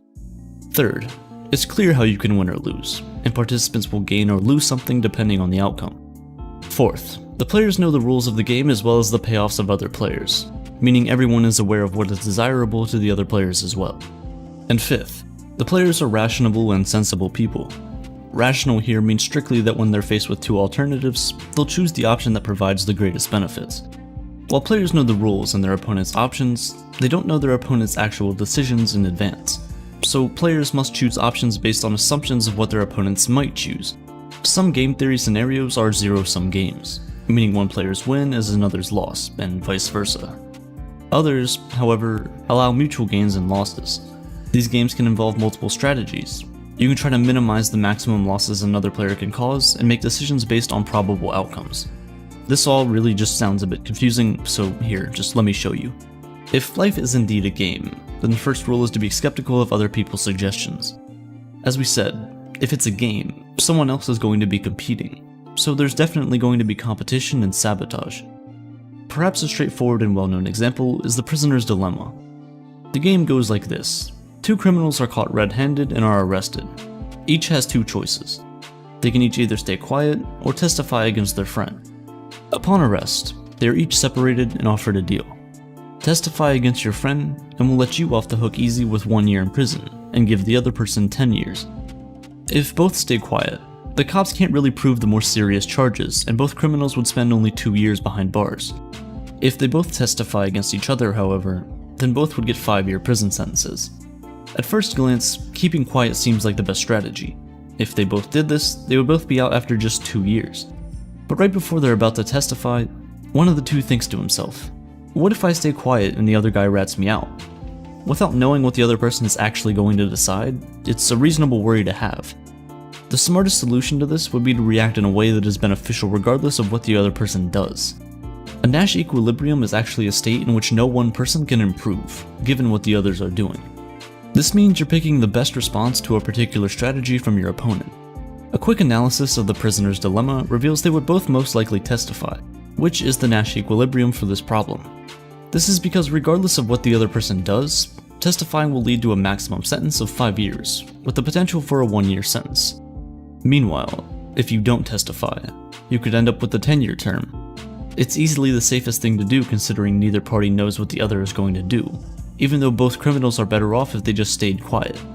Here, the individual incentive wins over group interest. Testifying is a better option, because you know that you'll be in trouble if you stay quiet but your friend testifies. But if you can think of that, your friend can too. So he knows you're likely going to testify given that it's the safer option for you, and you know he's likely going to testify too for the same reason, and you know that he knows that you're likely going to testify. You see the loop that's forming? These types of problems are examples of non-cooperative games, which means the 2 prisoners can't convey their intentions to each other. If they were able to talk to each other, however, we would be in a cooperative setting, and that would affect the likelihood of certain outcomes as you can imagine. For example, it'd become much easier for them to agree beforehand that they're both just going to stay quiet. On the contrary, a coordination game is one in which everyone benefits from working together. There's no incentive for either party to cheat, since it will result in a worse outcome than if they just cooperated. A good example is driving on the correct side of the road. You win nothing by driving on the wrong side of the road. But sometimes, you lose without even playing. The principal-agent problem is when one person is allowed to make decisions on behalf of another person. In this situation, the first person is likely to prioritize their own interests and pursue their own goals. And well, yeah, that's the basis of modern politics. Game theory can also be applied to biology, though. In fact, its application in the field of biology has allowed biologists to answer a lot of questions about evolution, which is remarkable since game theory was never designed for this. For example, It's helped scientists explain biological altruism, where an organism acts in a way that is most favorable for the overall species, even if that action is harmful to itself. A bird might warn the rest of the group about the arrival of a predator. Doing so risks its own life since it essentially announces itself to the predator. But this trait can later help that bird, assuming it survives of course, when other birds return the favor and warn it. These concepts might help you anticipate some of the strategies others might be using to get one over on you. But who really knows what they're thinking? The concept of guessing others' moves is what makes the game so tricky. While each player is likely to be certain about only their own move, they still have to speculate about other players' decisions, and more importantly, other players' conception of every other player's decisions. Essentially, you are no longer making a decision based on what you think is right. Rather, you're anticipating what your opponent thinks is right, and simply reacting to it. But then again, your opponent is doing the same exact thing. So who's really making the decision here? Whose mind is the actual decision being made in? Let's put it another way. Each player must know their own chance of coming out on top, guess everyone else's chance, and also guess what everyone else is guessing about their own chances of winning. Not only this, but you also really need to be able to guess what other players are guessing about your guesses about them. And now look, we're confused again. Another problem is that, although game theory has many benefits, it would be impossible to properly apply it in all situations. There will be times where rationality might not offer the right solutions, or where mutual benefit might not be the most ideal outcome. When you come up against these, you have to not only recognize them, but then also decide whether using game theory would be the most helpful way to deal with the situation. By then, the moment could already be gone. The assumption that everyone is going to be rational, a basic premise of game theory, is also a really risky one. Humans can be extremely unpredictable and emotional, and this makes the guessing work near impossible. There's a ton of real-life examples that illustrate the basic concepts of game theory. Apple and Samsung are involved in an endless game of advertising. It's not like either company needs to advertise. Besides, advertising can get extremely expensive. So why not just forego this task altogether and use the money for research and development? If both companies did this, then we'd probably have better phones by now. But sure enough, Apple banks on the possibility of Samsung advertising and gaining an edge over the market, and Samsung does the same. And that possibility soon turns into a certainty you and I have all come to accept. Now, this is an extremely simplistic example that bypasses many other variables, but you see the basic concept. Another good everyday example can be found in the treatment of public goods and property. If everyone decides to be good citizens and not litter, society benefits as a whole. But you're inevitably going to come up against one or more people who choose to essentially go rogue and behave selfishly by littering. This leads to society as a whole bearing the cost of cleaning up, all the while making not littering a less worthwhile decision. After all, if the road's already littered, the work to not litter is that much less meaningful. You can probably now see how applicable this is to other situations in life, like every big important decision we're supposed to be fixing, but more on that later. As interesting as it is, game theory can still only analyze simple situations with well-defined constraints. And you must remember that any model is a subset of reality, no matter how good it is. It's essentially intellectual guesswork. The bottom line? We're all constantly in the game. It's pretty impossible not to be. Our lives are endlessly and unavoidably impacted by the actions and decisions made by others. So you might as well play the game the best you can. And that interaction you spent hours analyzing after the other person has already long forgotten it? Maybe it's not such a bad thing after all. We're just trying to win the game of life. And the reason to win is so that you can be free of it. I have a pretty serious confession to make. I don't like Superman. Before you destroy me in the comments, I know it's an unpopular opinion, but the Man of Steel has just never resonated with me. The problem for me has always been that he's too strong. I mean, one of his primary powers is invulnerability. Talk about a tension killer. The conflict is never if Superman will save the day, only how. This apparent infallibility extends to his personality as well. He's a character utterly without flaws. The biggest strike against him is that he's too compassionate, and this can sometimes land him in trouble. That's the answer you give when you're asked in a job interview what your biggest weakness is. It's not really a weakness. This relentlessly upright persona and general do-goodery makes Superman feel distant. His character is, pardon the pun, completely alien to my own experience, and if I'm being honest, it's not all that interesting. To me, Superman is boring. I prefer my heroes to be messier. Characters like Batman, Wolverine, and Deadpool feel so much more human. They're flawed, they can make mistakes, and sometimes they do bad things for the wrong reasons. And I'm sure I'm not the only one that feels this way. Over the last 2 decades, anti-heroes have become increasingly popular. In fact, the top 3 highest grossing R-rated films of all time are 2019's Joker, followed by both Deadpool movies. But why is this? Why have so many of us turned our backs on characters like Superman and Captain America? To understand that, we first need to figure out what exactly an anti-hero is. Unfortunately, as it turns out, this is easier said than done.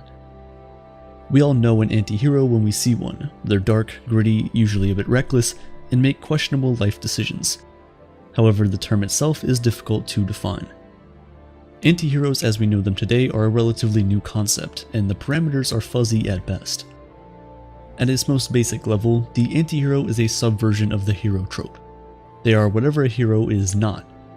In a technical sense, this means giving them characteristics normally reserved for an antagonist.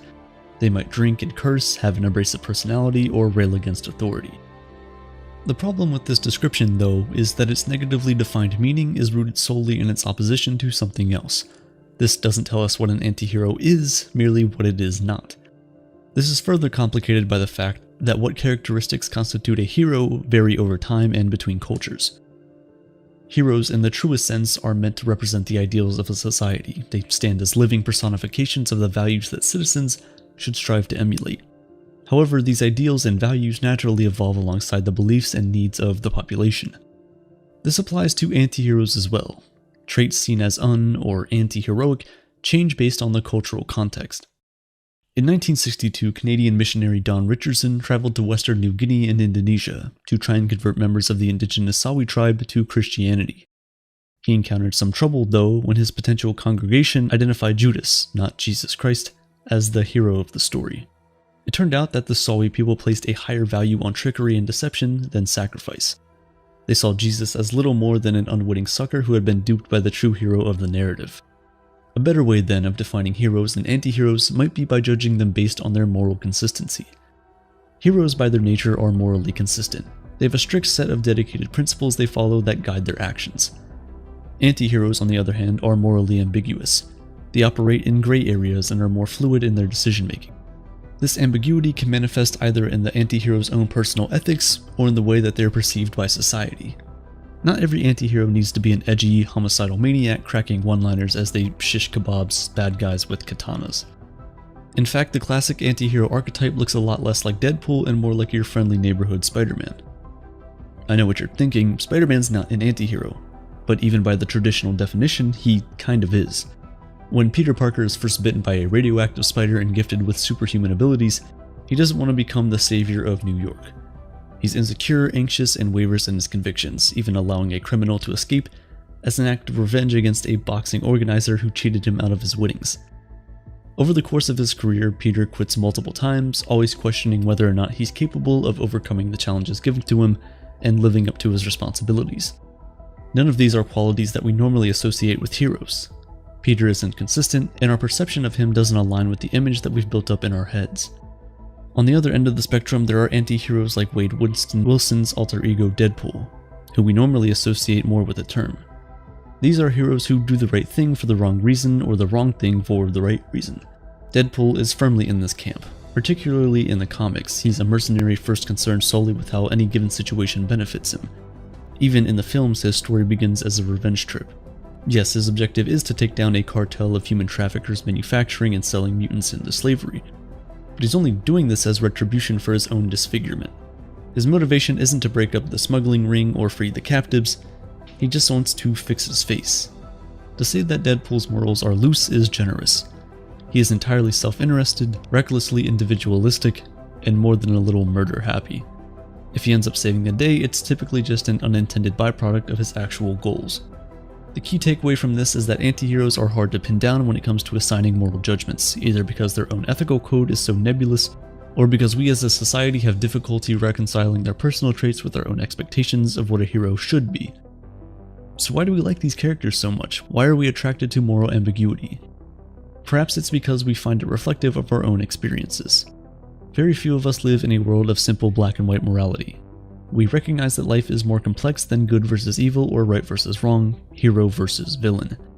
People are complicated, our decisions are nuanced and subject to interpretation.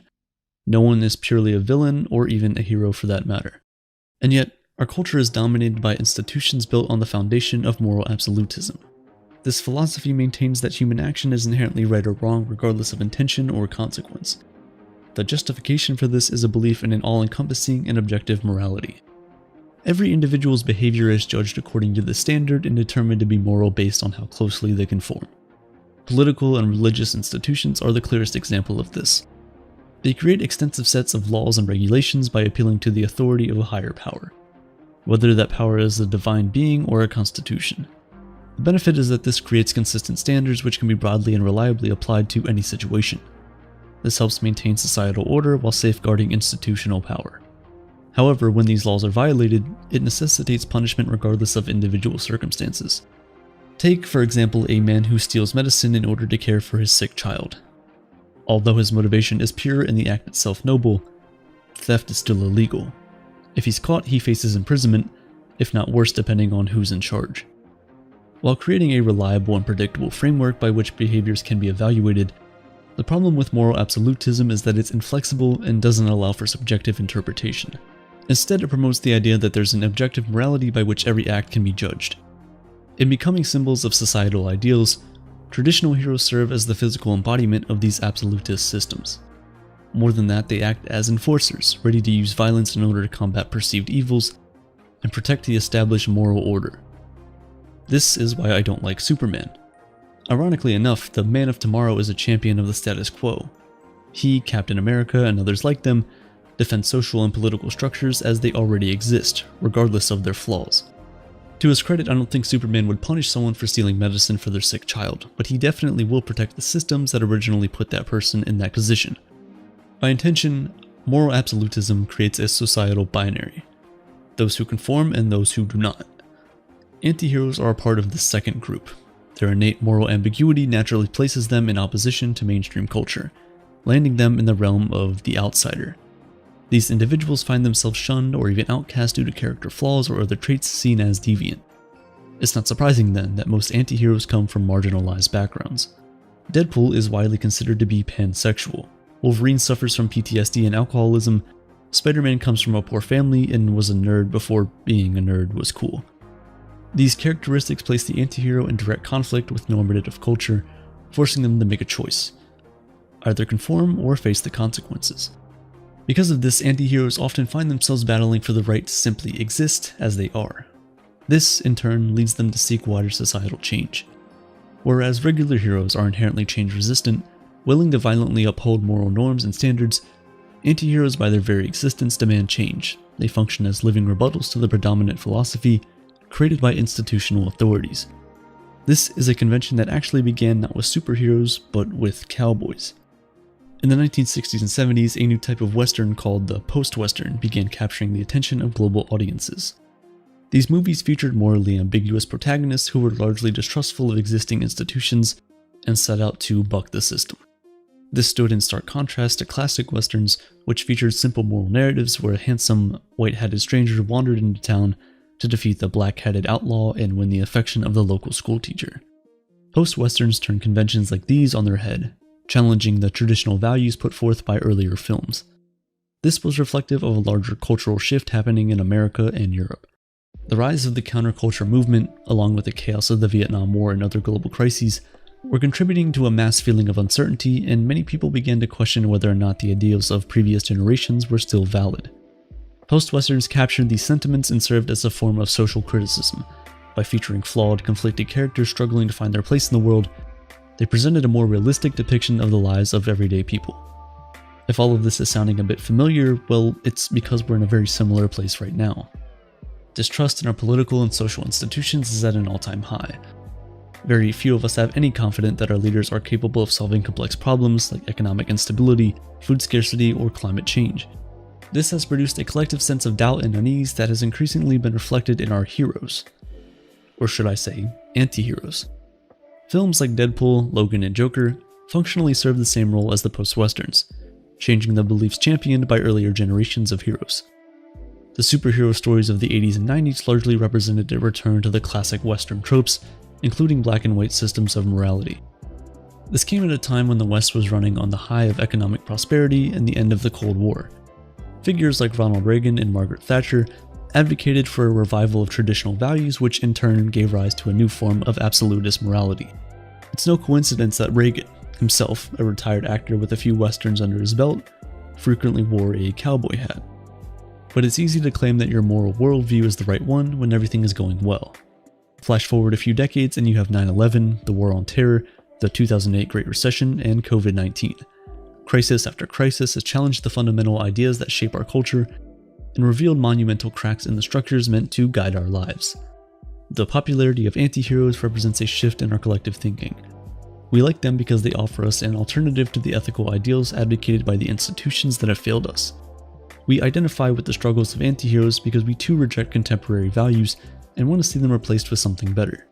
However, this begs the question, what comes next? The age of the anti-hero will one day end, probably sooner than later, and it's hard to know what will replace it.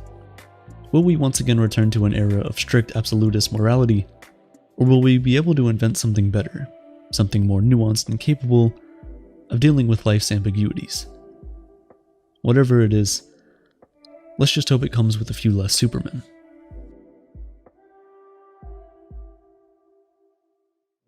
I love a lot of things. Some people love sunshine and rainbows. Some love the warmth of summer and the chill of winter. Others love the smell of hot coffee in the morning and the coziness of their bed at night. Some love to travel and go on crazy adventures. According to the dictionary, love is a mix of emotions, behaviors, and beliefs associated with strong feelings of affection, protectiveness, warmth, and respect for a person, or a thing, or even an idea. But can we really define love? How do we explain a word that you can use to describe what you feel for everything, from people to cars to intangible ideas? To fully understand what love is, we have to look at the ancient Greeks. Instead of one all-encompassing word, the ancient Greeks used 7 different words to explain love in its many different forms. Eros, which means passionate love, is the most common type of love we see in our world today. It's fueled by a desire for pleasure. It's love at first sight, seeing someone's physical appearance and immediately getting attracted to them, even without knowing their first name. Most romantic relationships start like this. It's passionate. It can even be a bit obsessive. But love like this is confusing. It's the age-old question of love versus lust. Both lust and eros come with intense physical attraction and a strong desire to be close to the person, even if you just met them. Some people like to differentiate them by the length of time they stay around. If it was a fleeting emotion, it was lust. But then, if it lingered around like the best man at a wedding, then it was definitely love. But is that really true? And if it is, then is love simply lust that has stayed around for long enough? If lust simply becomes love, how long does it take for the switch to happen? At what point does lust become love? It's a complex question, and you don't normally give it much thought, so I'll do it for you. According to science and human biology, there are 3 stages to falling in love, and it all starts with stage 1, lust. It's driven by testosterone for men and estrogen in women. So when does lust become love? Well, that's stage 2. When we start feeling a sense of a high when we see them or speak to them or even just think about them. A high similar to the feeling you'd get from drugs or alcohol. When we start to feel a sense of euphoria when we're around them. When testosterone and estrogen are replaced by dopamine, making us happy and excited. Adrenaline triggering our fight or flight, and norepinephrine keeping us alert. This is why falling in love feels like an addictive rush, like you're driving at 120 miles per hour with no brakes in your car. Your palms are sweaty, your knees are weak, and your arms are heavy. Your heart is racing. Love is this feeling. Sometimes love doesn't start with lust. It starts with friendship. Knowing someone well enough that you can predict their reaction to every situation. Love is intimacy, It's authentic, it's kind, it's warm, it's encouraging. Love is the best friend you've known since you were a child. It's always wanting the best for the other person, selfless goodwill. In today's world, philia is dying. We have millions of followers and subscribers, but very few friends. We have a multitude of people seeing the perfect view of our lives, everything we want them to see, but no one who is welcome to see what's behind the curtains. Philia is a sense of camaraderie. It's calling someone brother or sister, even when they're not related to you by blood.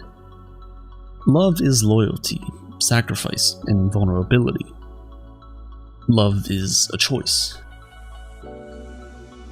Love is not always serious. Love is not always permanent. And when it's fleeting, love is not always lust. Ludus describes a love that is built on infatuation, flirtation, and fun. Sometimes love is simply having a crush on someone and acting on it. It's going out for drinks with a friend and acting like a romantic couple for the night only. It's random kids pushing each other on swings in the playground, basking in that joy that their friends are having alongside them. It's going to the club and dancing with strangers, or singing karaoke in a room full of people you've just met. Sometimes love is casual, exciting, fun. It doesn't need any obligations or implications to be love. Love doesn't need physical attraction to be love.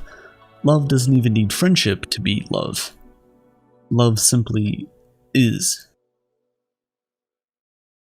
We often say that love involves commitment, time, mutual trust, and acceptance between two people. But is that really the case? Because none of this exists between a mother and her child. But love does. The truth is that sometimes we can love someone even when we don't like them. If you have any siblings, I'm sure you'll understand the concept a lot. The Greeks called it storge, unconditional familial love. The kind of kinship love that only exists between family members. And of course, family does not mean you have to be tied by blood. Lifelong friends who become family, adopted children, step-parents, when we consider someone our family, we often develop a need to protect them, even when they might not be the nicest people to hang around with. Storge is a strange type of love. Most times when we love someone, we are drawn closer to them. We want to spend all of our free time with them, go on adventures with them, laugh, smile, cry, do everything with them. But sometimes love is wanting to go home, even when you might not talk to the people there very much. It's simply a sense of security, like a weighted blanket. This love is being able to give someone a kidney without hesitation, but not your phone's charger. Even when in truth, only one of those is easily replaceable. And this strange feeling is not only towards people, it's the same for sports teams and fans.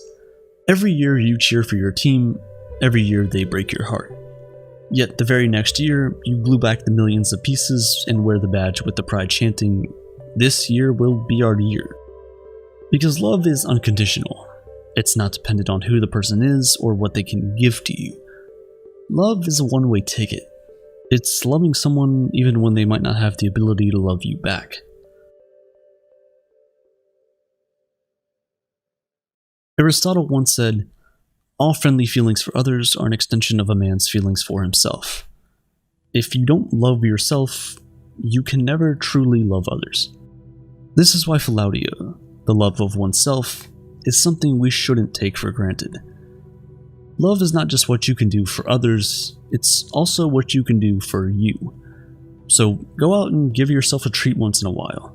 You don't have to have achieved anything or crossed any milestone before you celebrate yourself. Just like others don't necessarily have to do anything before you love them, you don't either.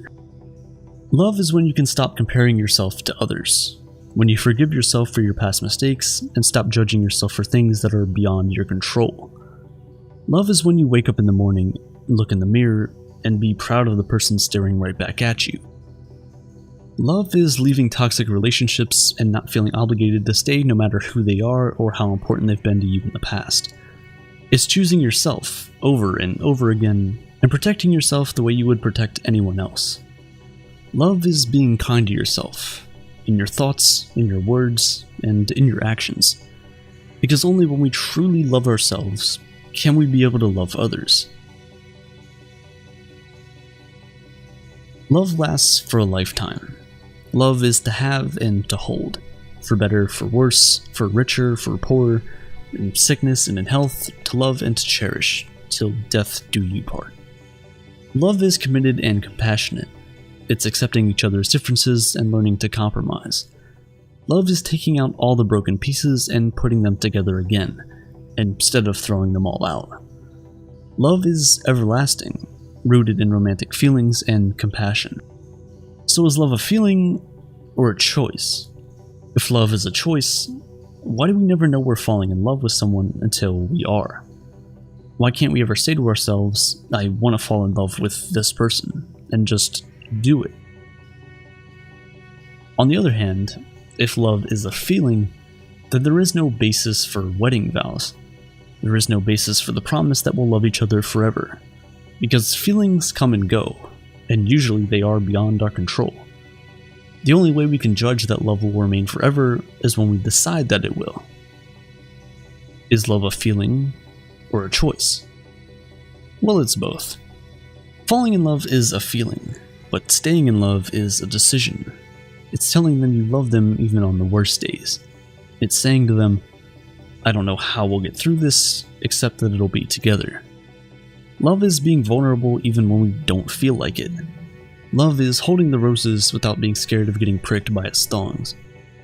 Love is an amazing feeling in the beginning, but for love to last a lifetime, it has to evolve into a commitment of never letting this person go for as long as they let you.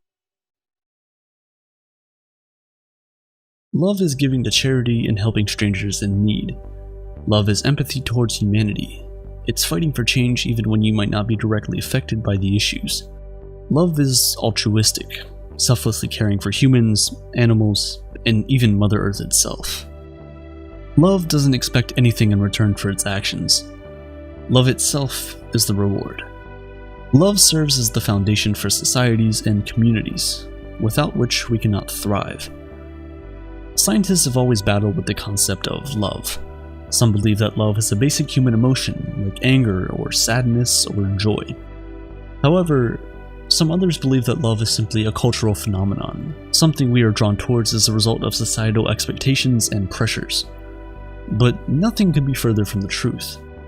If love is simply a cultural phenomenon, it wouldn't exist in all cultures of the world, and the fact that it does suggests that, in truth, there is something innate about love, something biological about its experience. If love is fundamental to the human experience, then we must ask, what is the point of love? Why do we love? Is it for parents to be able to bear with their kids long enough for them to attain maturity? Or perhaps it's for mates to remain together for as long as is necessary to raise the next generation of humans. Does love exist to create a sense of community and camaraderie that is necessary for a herd community like ours to exist? We might never know why love exists or what ultimate purpose it serves, but we do know how important it is. The longest study on happiness showed that the people who end their life happy are not the ones who are the richest, or the ones who are the most healthy, or the ones who never made a mistake in their lives. The happiest people are those who are surrounded by the most love. Love from spouses, love from children and grandchildren, love from friends, love from religious organizations and communities. To fully understand just how important love is, we need to juxtapose its experience with the pain of loneliness. Not having that someone to share your inner monologue with because your thoughts are too petty or intense, random or full of anxiety, or too scary to share with just anyone. You can't rant, you can't scream, you can't fully express your feelings of obsession over your favorite passions, or rage about your most heartbreaking moments, constantly having to filter our thoughts through the lenses of politeness and political correctness, being looked at but not being seen, being heard but not being listened to. It's dreadful. We've all been there. If love is so important, why do we not make it the center of our lives? Why do we chase everything else, but to love we say, stop searching and it'll find you? You see, the truth is that love doesn't always find you, and sometimes you have to search it out. So to those chasing love, listen. In Plato's dialogue, The Symposium, Aristophanes the playwright explains love the way many of us chasing love think of it.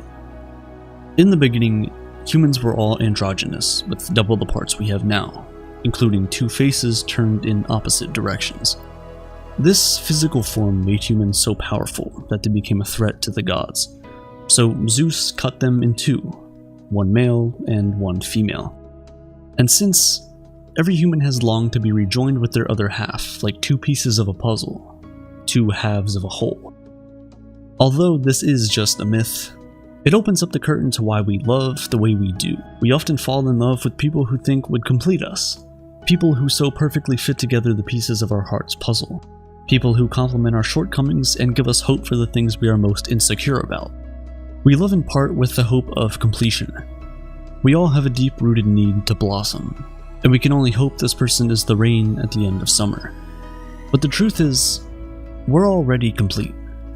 In us are the two parts of a whole. So when people say, stop searching for love, don't take that as a message to stop trying.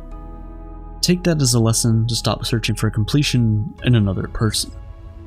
At the end of the day, only when you truly love yourself and completely understand the weight that carries, can you love others the way they deserve to be. It all starts, and it all ends, with you. I was having dinner with two friends recently. They're a couple, but as we sat down to eat, I could tell there was tension between them.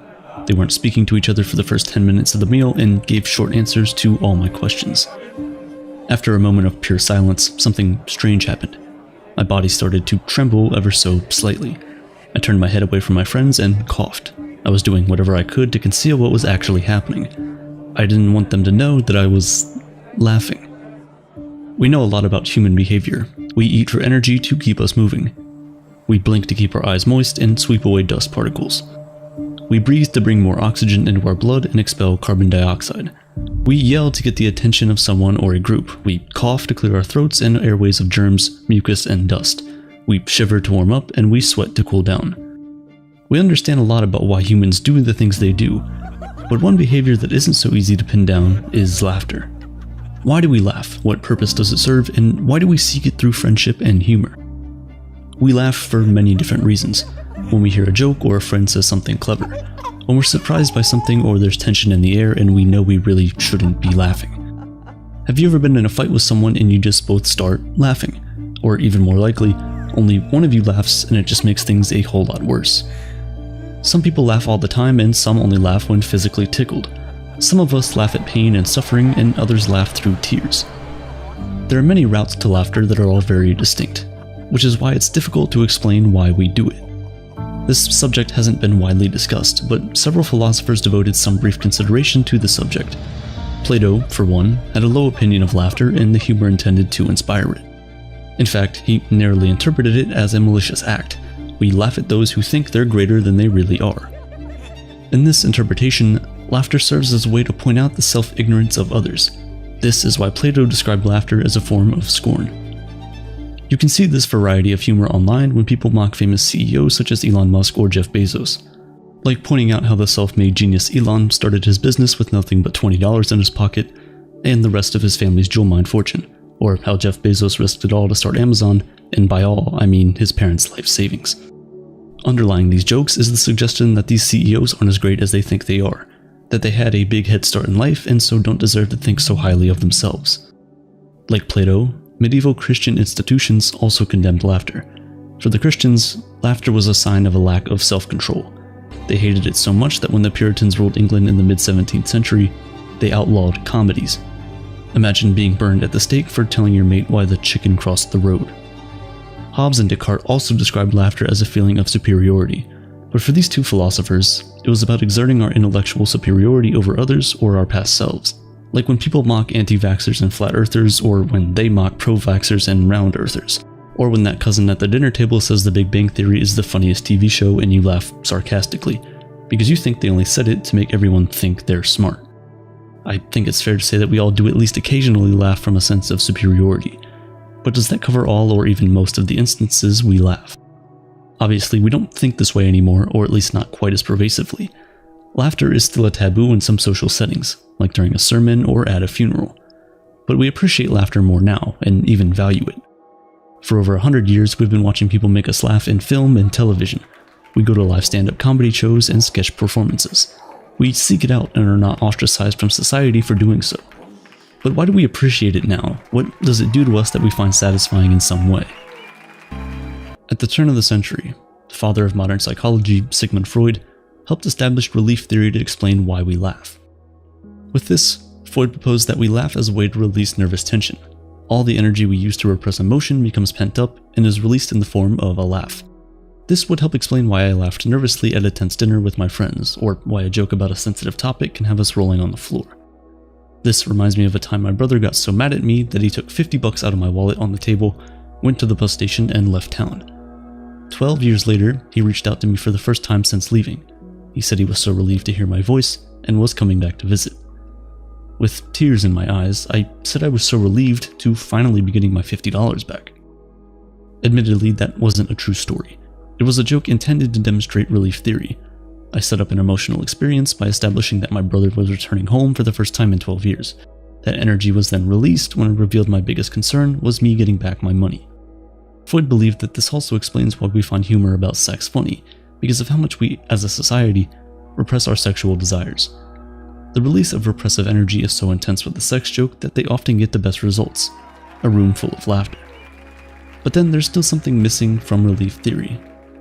If we laugh from a release of repressive energy, then wouldn't the most repressed individuals love humor? Shouldn't people who practice abstinence be really tickled by a raunchy innuendo? Or what about parents of a 4-year-old? Shouldn't they find their child's potty humor hysterical? In reality, people who enjoy sexual and aggressive humor the most are those who are the most expressive about sex and violence. If that's the case, then what makes us laugh doesn't have a strong or necessary connection to what we repress. Those of us that mouth nice under our breath when we see this number probably enjoy an indecent joke or two. You know who you are. And you don't have to dig into a study to notice that many jokes that make us laugh have little to do with repressed emotions. Take this conversation from the late Mitch Hedberg, for example. I like the escalator man, because the escalator cannot break. It just becomes stairs. This joke doesn't release any repressed emotions. We typically don't have any strong emotions built up in relation to escalators. Well, unless your shoe has gotten stuck in one. But for the rest of us, why is this joke funny? One of the dominant theories today that has been pushed by numerous philosophers over the past 200 years is incongruity theory. Simply put, this theory explains humor as something perceived that deviates from an established expectation. Basic joke structure works in this way. You have a setup to establish an expectation, and then the punchline deviates from that expectation. Incongruity theory does seem to explain most instances of laughter, like the time I saw a LARPer in line at the bank or a squirrel put its head through a bagel hole. However, there are many instances in my life that were incongruous but not funny at all. I was once walking near a cute-looking chained-up dog. As I passed by, I felt a sharp pain in my leg. Confused, I looked down to notice the chained-up dog was biting my ankle. The dog let go and my leg was bleeding. The situation was technically an example of incongruity, but I wasn't laughing, I was horrified. Kierkegaard explains this by saying that the tragic violates our expectations as well as the comic, so for something to be funny, it also can't be painful or destructive. Incongruity theory was modified further by philosopher Michael Clark to include the condition that the person must enjoy perceiving it for it to be funny. The problem with this modification is that the theory is still too inclusive. We enjoy many deviations from our expectations that don't make us laugh. Sometimes they're simply bizarre or grotesque in a manner we enjoy, like when we watch a horror film, or the way the Romans enjoyed the gruesome spectacle of the Colosseum. With many finding incongruity theory to be less than satisfying, a new general theory of humor was conceived in 2010. The authors of the benign violation theory contend that all instances of humor must contain a violation that is benign or harmless. But what does that mean exactly? Violations in this theory can be both physical and cognitive. Physical violations are things like being tickled or threats to our physical body. The cognitive are things that violate our personal dignity, societal norms, linguistic norms, and moral norms. When these cognitive thoughts or ideas are violated and we realize that the violation is harmless. It reminds me of when a friend came over for dinner the other day. I was roasting vegetables in the oven and my friend asked if the vegetables were burning. That's when the fire alarm went off and we both laughed. So why was this funny to us in that moment? The fire alarm alerts us to a physical violation, a possibility of fire. We know that in light of our previous conversation, the violation is benign. Our vegetables have just been in the oven for too long, and there's no actual fire. Benign violation theory can account for most instances of humor, but can it account for all things that make us laugh? Dr. Robert R. Provine, a professor of psychology and neuroscience, put forward the idea that most laughter isn't triggered by formal jokes, but rather by everyday communication. In a study he conducted, Dr. Provine and some graduate students listened in on average conversations in public. What they found was surprising. Only 10 to 20% of laughter came from anything resembling jokes, the rest came from everyday conversation. We have to conclude then that most laughter isn't triggered by things that are funny. Most of the time, laughter can be separated from humor. What's largely missing in the previous theoretical approaches to explaining laughter is the social element. We're 30 times more likely to laugh with other people than we are alone. How many times have you watched a sitcom with people around you and laughed, and then watched that same show alone in near silence? Love it or hate it, it's because of this exact reason that sitcoms throughout television's comedy history had laugh tracks. The TV shows were trying to simulate the social experience of laughter, and studies have shown that they actually worked. On average, people laugh more at a show when there's a backing track. So the next time your cousin brings up Big Bang Theory for the umpteenth time, tell them to watch the show again without the laugh track, so the producers aren't telling them when to laugh, just so they can feel smart. Dr. Provine also thinks that laughter has an evolutionary purpose that is social. Laughter eases the tension in a group with the purpose of bringing about unity. When I was at the tense dinner with my friends, it makes sense that my instinct was to laugh. More than anything, I wanted to unify the three of us as we sat in silence. Further to this point, studies have outlined that in close relationships, laughter makes people feel closer, more connected, and more satisfied. It may be cliche to say, but there's truth to the common phrase, couples that laugh together last together.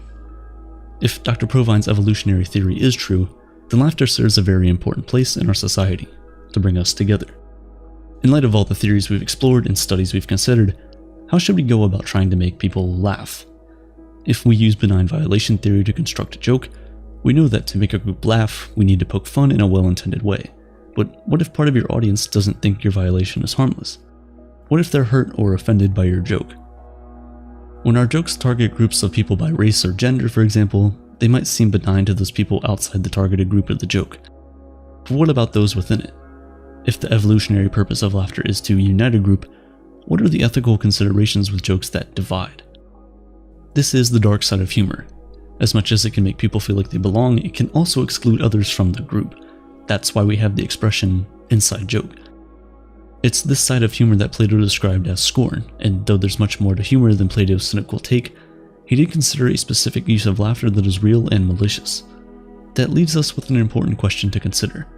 When we make a joke, should our aim be that everyone finds the violation harmless? And is that even possible? In the end, all we can do is ask ourselves whether our aim is to unite people for the greater good, or to exclude others. And if the latter is the case, is it really worth it? This reminds me of a time I felt excluded by my peers. Out of nowhere, they started mocking me for wearing jeans and a coffee-stained sweater. They were suddenly put off by me yelling, "That's what she said," when the mood called for it. And they really couldn't stand the way I whistled when I thought someone was hot. Worst funeral ever. Who is your favorite superhero?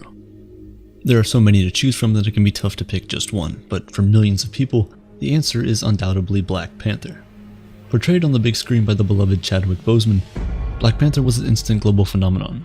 Millions of moviegoers the world over flooded into theaters, some more than once, to escape into the colorful, Afrofuturist nation of Wakanda and watch the daring exploits of King T'Challa. It was, at the time, the most successful solo superhero movie to ever be released, beating out classics like Christopher Nolan's The Dark Knight.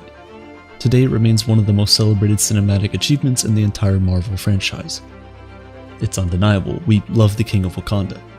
So much so that I'm sure many of us have found ourselves wishing that both he and the nation of Wakanda were real. How exciting would it be to live in a world where superheroes actually existed, where a rich and powerful African nation possessed technology light years ahead of anything currently available. Sorry to burst your bubble, but the reality would likely be much different than anything depicted in the MCU. We love T'Challa because we see his journey. We go with him from his lowest point when he loses his father, to him becoming king, trekking down a group of international arms dealers, and battling his long-lost cousin, Eric Killmonger, for the heart of his nation. But how would you feel if a foreign king you've never heard of suddenly revealed that he had superhuman abilities? And more than that his country controlled greater technology and more wealth than any other nation on the planet. Would you still love Black Panther then? The question is more complicated than a simple yes or no, especially given the complex issues of race, colonialism, and cultural identity surrounding Wakanda. Black Panther tackled these issues head-on, offering audiences a candid examination of some of history's greatest injustices. The central conflict of the narrative itself deals with the tensions created by the specters of racism and colonization. At the start of the film, the Wakandans are adamant about maintaining their isolationist politics, believing it to be the best way of protecting their nation from the chaos of the outside world. However, this view is challenged by the arrival of Killmonger, who seeks to upend the status quo. After defeating T'Challa in ritual combat and assuming control of the throne, Killmonger delivers a speech to the tribal council in which he recounts the struggles of Black Americans and asks, pointedly, where was Wakanda? According to Marvel lore, while the rest of the African continent was swallowed whole by Europe during the Age of Imperialism, Wakanda stood idly by. It was watched as neighbor after neighbor fell to foreign invaders and did nothing as entire populations were enslaved and their land plundered for its resources. Wakanda continued to hide in the shadows as further injustices were committed against Black communities in the form of policies like segregation and apartheid, and offered no assistance when it came to overthrowing these repressive systems. While it's likely that many Black people around the world would welcome the sudden entrance of a hyper-advanced African nation onto the world stage, others might share in Killmonger's sentiments and harbor varying degrees of resentment. This could make for some awkward political situations, especially regionally. Wakanda's vast fortune and technological supremacy would immediately position itself as the head of the African Union, dramatically reorienting the continent's balance of power, to say nothing of the rest of the planet. African leaders might demand that Wakanda share its advanced technology, or even its wealth, to make up for historic failures. Those not of African descent would probably be suspicious and maybe even fearful of the sudden change to the existing geopolitical order. Even more so after learning that the country in question is led by a king with superhuman abilities, the nature of which would likely remain a highly guarded secret. A massive PR campaign would have to be launched to try and portray T'Challa as a magnanimous and peaceful ruler, but undoubtedly the idea of literal God King leading the world's most technologically sophisticated military would be too much for many people to accept. Critics would be quick to point out the lack of democratic representation in Wakanda, as well as the obvious problems of having a hereditary monarchy. Sure, T'Challa may be a benevolent leader, but what about the next guy? What would happen if, for example, a long-lost relative who didn't share in T'Challa's humanitarian worldview somehow took control of the country? It wouldn't be too hard to imagine a scenario where a conquest-driven warrior king sought to expand Wakanda's borders.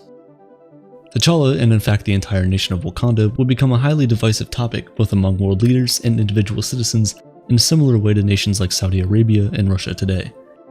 This could lead not to just anti-Wakandan protests, but possible assassination attempts as both disgruntled governments and fearful citizens aim to remove this new threat. This exact scenario serves as a premise for the Amazon series The Boys, a superhero parody in which a band of vigilantes attempts to take down an Avengers-style group called the Seven. The Seven are a tyrannical and corrupt team of superhumans who use their powers to serve their own selfish desires while enriching their corporate benefactor, Vought International. Their exploits consistently lead to the injury and death of innocent bystanders, but this collateral damage is covered up by Vought, which markets the group as saviors of humanity. The Seven's recklessness fuels public resentment, and a ragtag assembly of super powerless vigilantes known as the Boys form to try and assassinate them. The Boys is representative of a very real fear ordinary citizens have of the ultra-powerful. It's safe to assume that most people would be suspicious of an elite group of individuals with genuine superhuman abilities. It's important to remember that T'Challa isn't alone in the Marvel Universe. There's a whole ensemble of characters ranging from certified good guy Captain America to the genocidal Thanos. So if Black Panther exists, so should the others. With this comes a whole slew of new problems. By their very nature, superhumans create an imbalance in society. There's them, people capable of flying faster than fighter jets or chucking cars like they were wiffle balls, and then there's the rest of us, barely able to make it through our morning commute. This inequality of ability would lead to widespread feelings of fear and resentment. Chief among people's worries would be the belief that these individuals might use their powers to establish a new social and political order. To help prevent this, we'd likely see the formation of anti-superhuman organizations. These factions would push for legislation that might help level the playing field, or at least establish a legal framework to protect ordinary citizens. Marvel's 2016 film Captain America: Civil War uses this idea as the central conflict of its plot. Following the disastrous fallout from Avengers: The Age of Ultron, the United Nations attempts to rein in Captain America, Iron Man, and the rest of the crew in the form of the Sokovia Accords. This legislation places the Avengers family under the control of the UN and effectively ends any form of independent autonomy. This leads to a rift in the group, as half support the independent oversight while the rest believe it to be a potentially dangerous obstruction. The film concludes with the Sokovia Accords still in place and half the team being forced into hiding. Civil War explores the anxiety felt by many people regarding the recent rise of powerful, extra-governmental organizations. What do we do when entities like the Avengers impose their will on a country and its citizens? Who is responsible for the repercussions when the Hulk accidentally takes down an entire skyscraper?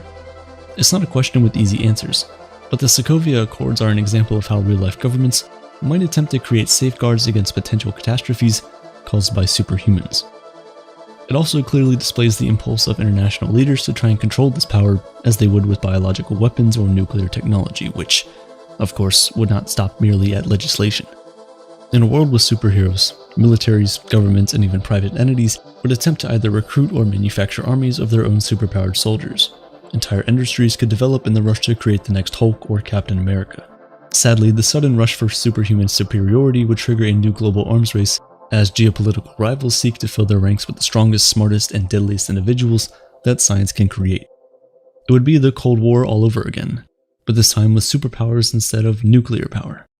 It's honestly a terrifying notion and one that we may soon be forced to contend with.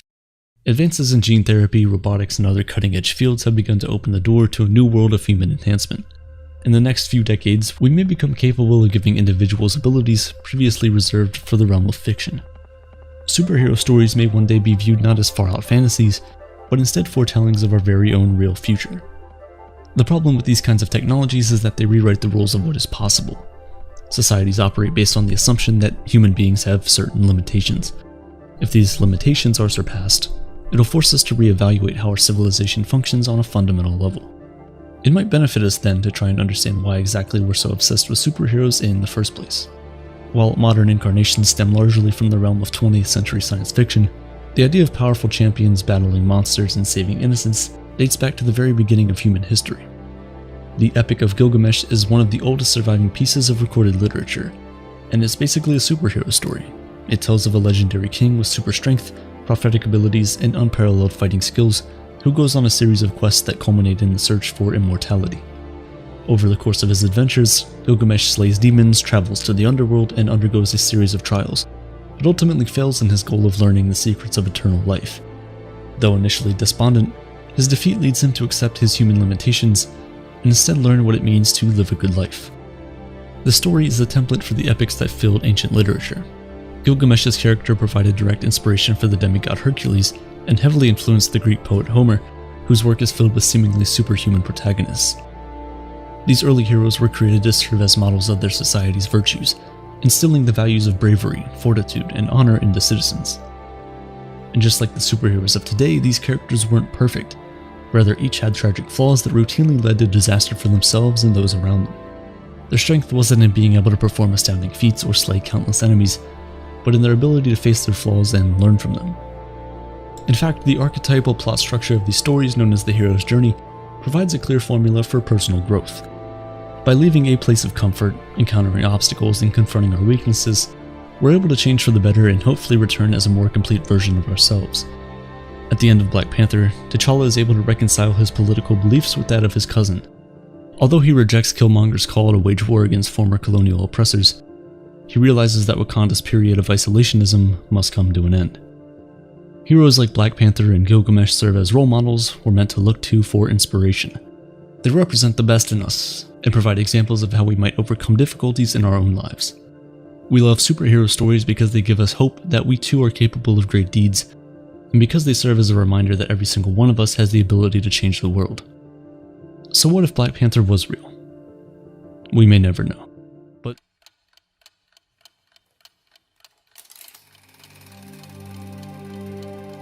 you look out the window into the empty streets. No sounds of kids running around, no noise of busy streets littered with both cars and pedestrians. The city is silent. The pigeons don't even group up anymore, because there's no one to feed them. You ask yourself, where am I?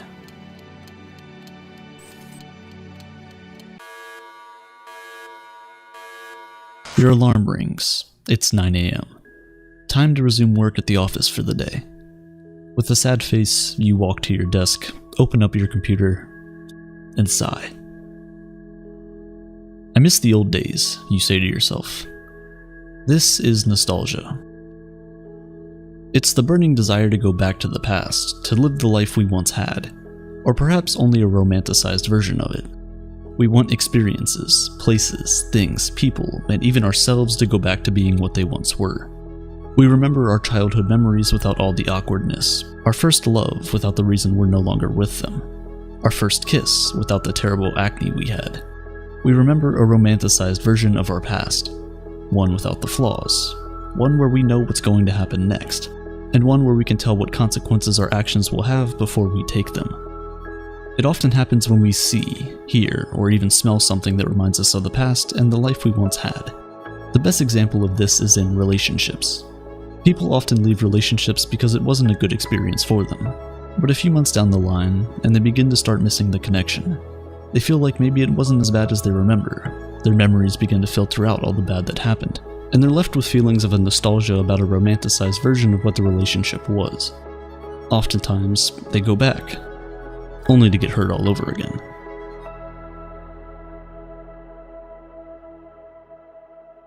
Nostalgia can be pleasant, but as we've seen, it can also often cause us a lot of emotional distress. The 17th century Swiss physician Johannes Hofer, who came up with this name, classified nostalgia as a mental disorder. No one could understand why anyone would want to dwell in the past without that being the case. And for a long time, that's what nostalgia was, until one lunch in 1999 in Southampton, England. Konstantin Sadikidis had just recently moved to the University of Southampton and was having lunch with a colleague. He explained to this colleague that he was generally doing well, but a few times a week, he was hit with nostalgia of his former home at the University of North Carolina. He longed for the time with his friends, the basketball games. He longed for his old life. His colleague, who was a clinical psychologist, made an immediate diagnosis.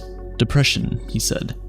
Just like the 17th century Swiss physician, this psychologist couldn't fathom why anyone would want a time that was already gone, a life they had already lived. But he knew this wasn't true. Konstantin denied being depressed, explaining to his colleague that he didn't feel any pain. He said, "I told him I did live my life forward, but sometimes I couldn't help thinking about the past. And it was rewarding. Nostalgia made me feel that my life had roots and continuity.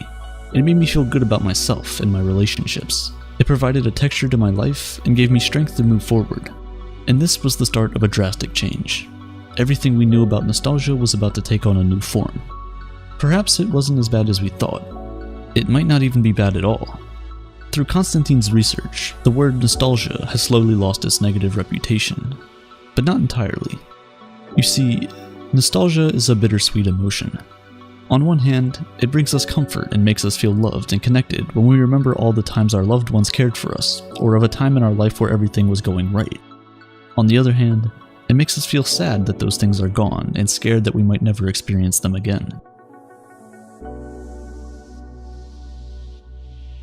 A great example of this is when Abraham Lincoln visited his childhood home after 20 years. He arrived and found the place in ruin.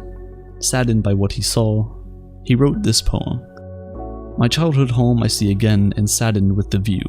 As still as memory clouds my brain, there's pleasure in it too." Because although it saddened him to see that he would never be able to experience those emotions again, remembering the times he spent in the house and the happiness it brought him when he was younger brought happy thoughts to his memory. Positive feelings of nostalgia make you thankful for what you've had and give you the desire to keep moving forward.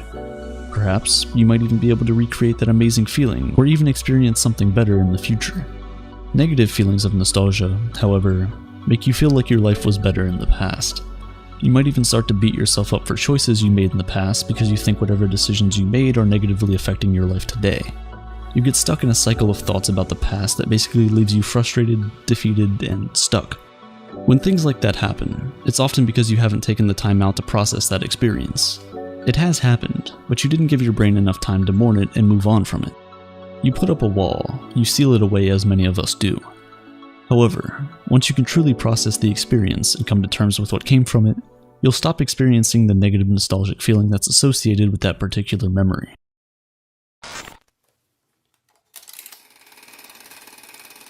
One of the best things about the feeling of nostalgia is that it's all about you, and people love themselves more than anything else. Most human emotions we feel are felt as a result of external forces. We get sad when something doesn't go our way. We get disappointed in people when they do something unexpected that we'd rather they didn't. We get angry at people when they do something to agitate us. But nostalgia, nobody does anything to us. In fact, oftentimes, we can't pinpoint the trigger for our nostalgia. All we know is that a few times a week, we remember our old life with friends, family, and times we shared with loved ones. And as memories cloud our brain, there's pleasure in it too. Now, this does not mean that outside forces can't trigger nostalgia. As we all know, advertisers have discovered the power of nostalgia, and they use it to their advantage all the time. That's why you have Disney remaking all of their best cartoons. They're trying to make people nostalgic, so they flock to the cinemas, trying to recapture a moment of their previous lives. But unlike trying to make someone feel happy or sad for a character in a movie, trying to make someone feel nostalgic is very tricky and can often backfire. Like, just look at the Lion King live-action movie, the first Sonic the Hedgehog trailer, and more recently, Tom and Jerry. All three of these movies tried to make people nostalgic, but they failed completely in their goal. Why? Because nostalgia is a very complex emotion. The question, who am I, has plagued humanity for millennia. Every 5 years, every single atom in your body will have been replaced by a different atom. Your thoughts, opinions, and feelings about things will have also changed. Sometimes, where you live and your friends may have even changed. So who are you? Is there one true aspect to your being that stamps you as being one of one? What part of us acts as the random seed hash that is tied to our existence? The best philosophers, scientists, and psychologists have had a go at the question, but all to no avail. And while nostalgia certainly doesn't answer the question, it helps us calm the anxiety it causes. We can say that what makes you you are your specific memories about the past, all of which tell you about how you've changed and become the person you are today. They tell you that you are a continuous being, one whose existence grows linearly with time. When we're feeling like a failure, like we don't have any purpose in life, like we have no value or any meaning, we can often tap into our nostalgic memories for comfort, to calm our worrying minds and to remind us that we do have intrinsic value, that we are not failures with no purpose.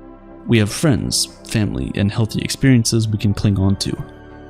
Nostalgia usually happens when there's a major life transition, like when you're going off to college, moving to a new city, traveling across the world, or getting married. It's like our brains are trying to grab hold of who we were even as we're still learning who we are and discovering who we want to be. Right now, people are feeling nostalgic more than ever. And honestly, that's exactly what a year in lockdown will do to you.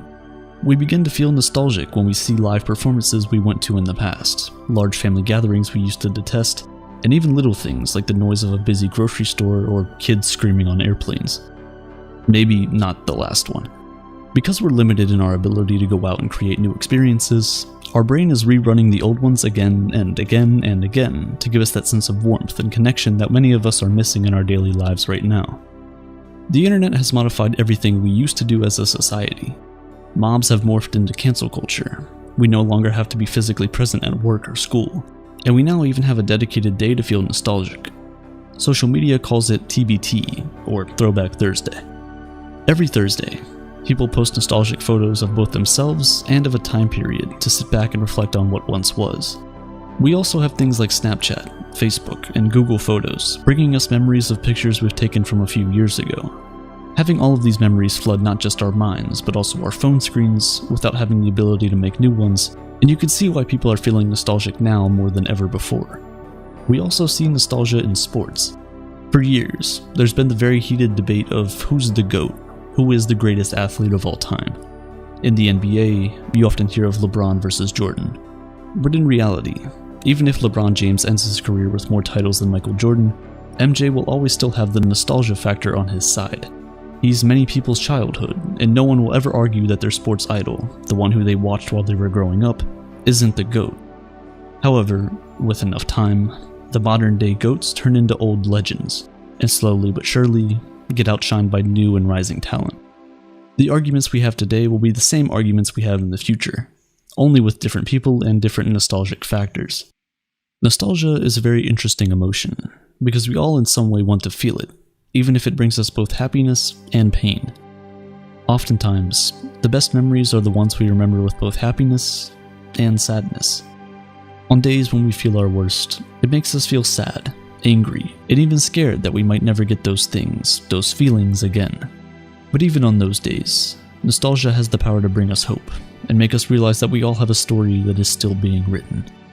Why do we remember the past and not the future? Do we exist in time, or does time exist in us? What does it really mean to say time passes? Wonder is the source of our desire for knowledge, and nostalgia helps us remember how far our curiosity can take us. From where we were, to where we are, to where we will be, nostalgia will be there all along the way.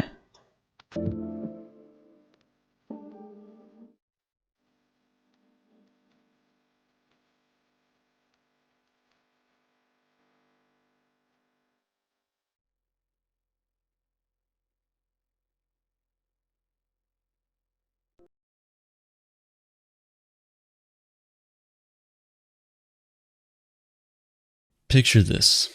You're in a work meeting attempting to troubleshoot a problem that your team has been struggling to figure out. You suggest something, a solution equal parts ingenious and elegant. Your coworkers are impressed and shower you with praise, all except for one person who for some reason looks upset. Afterwards, this person confronts you claiming that they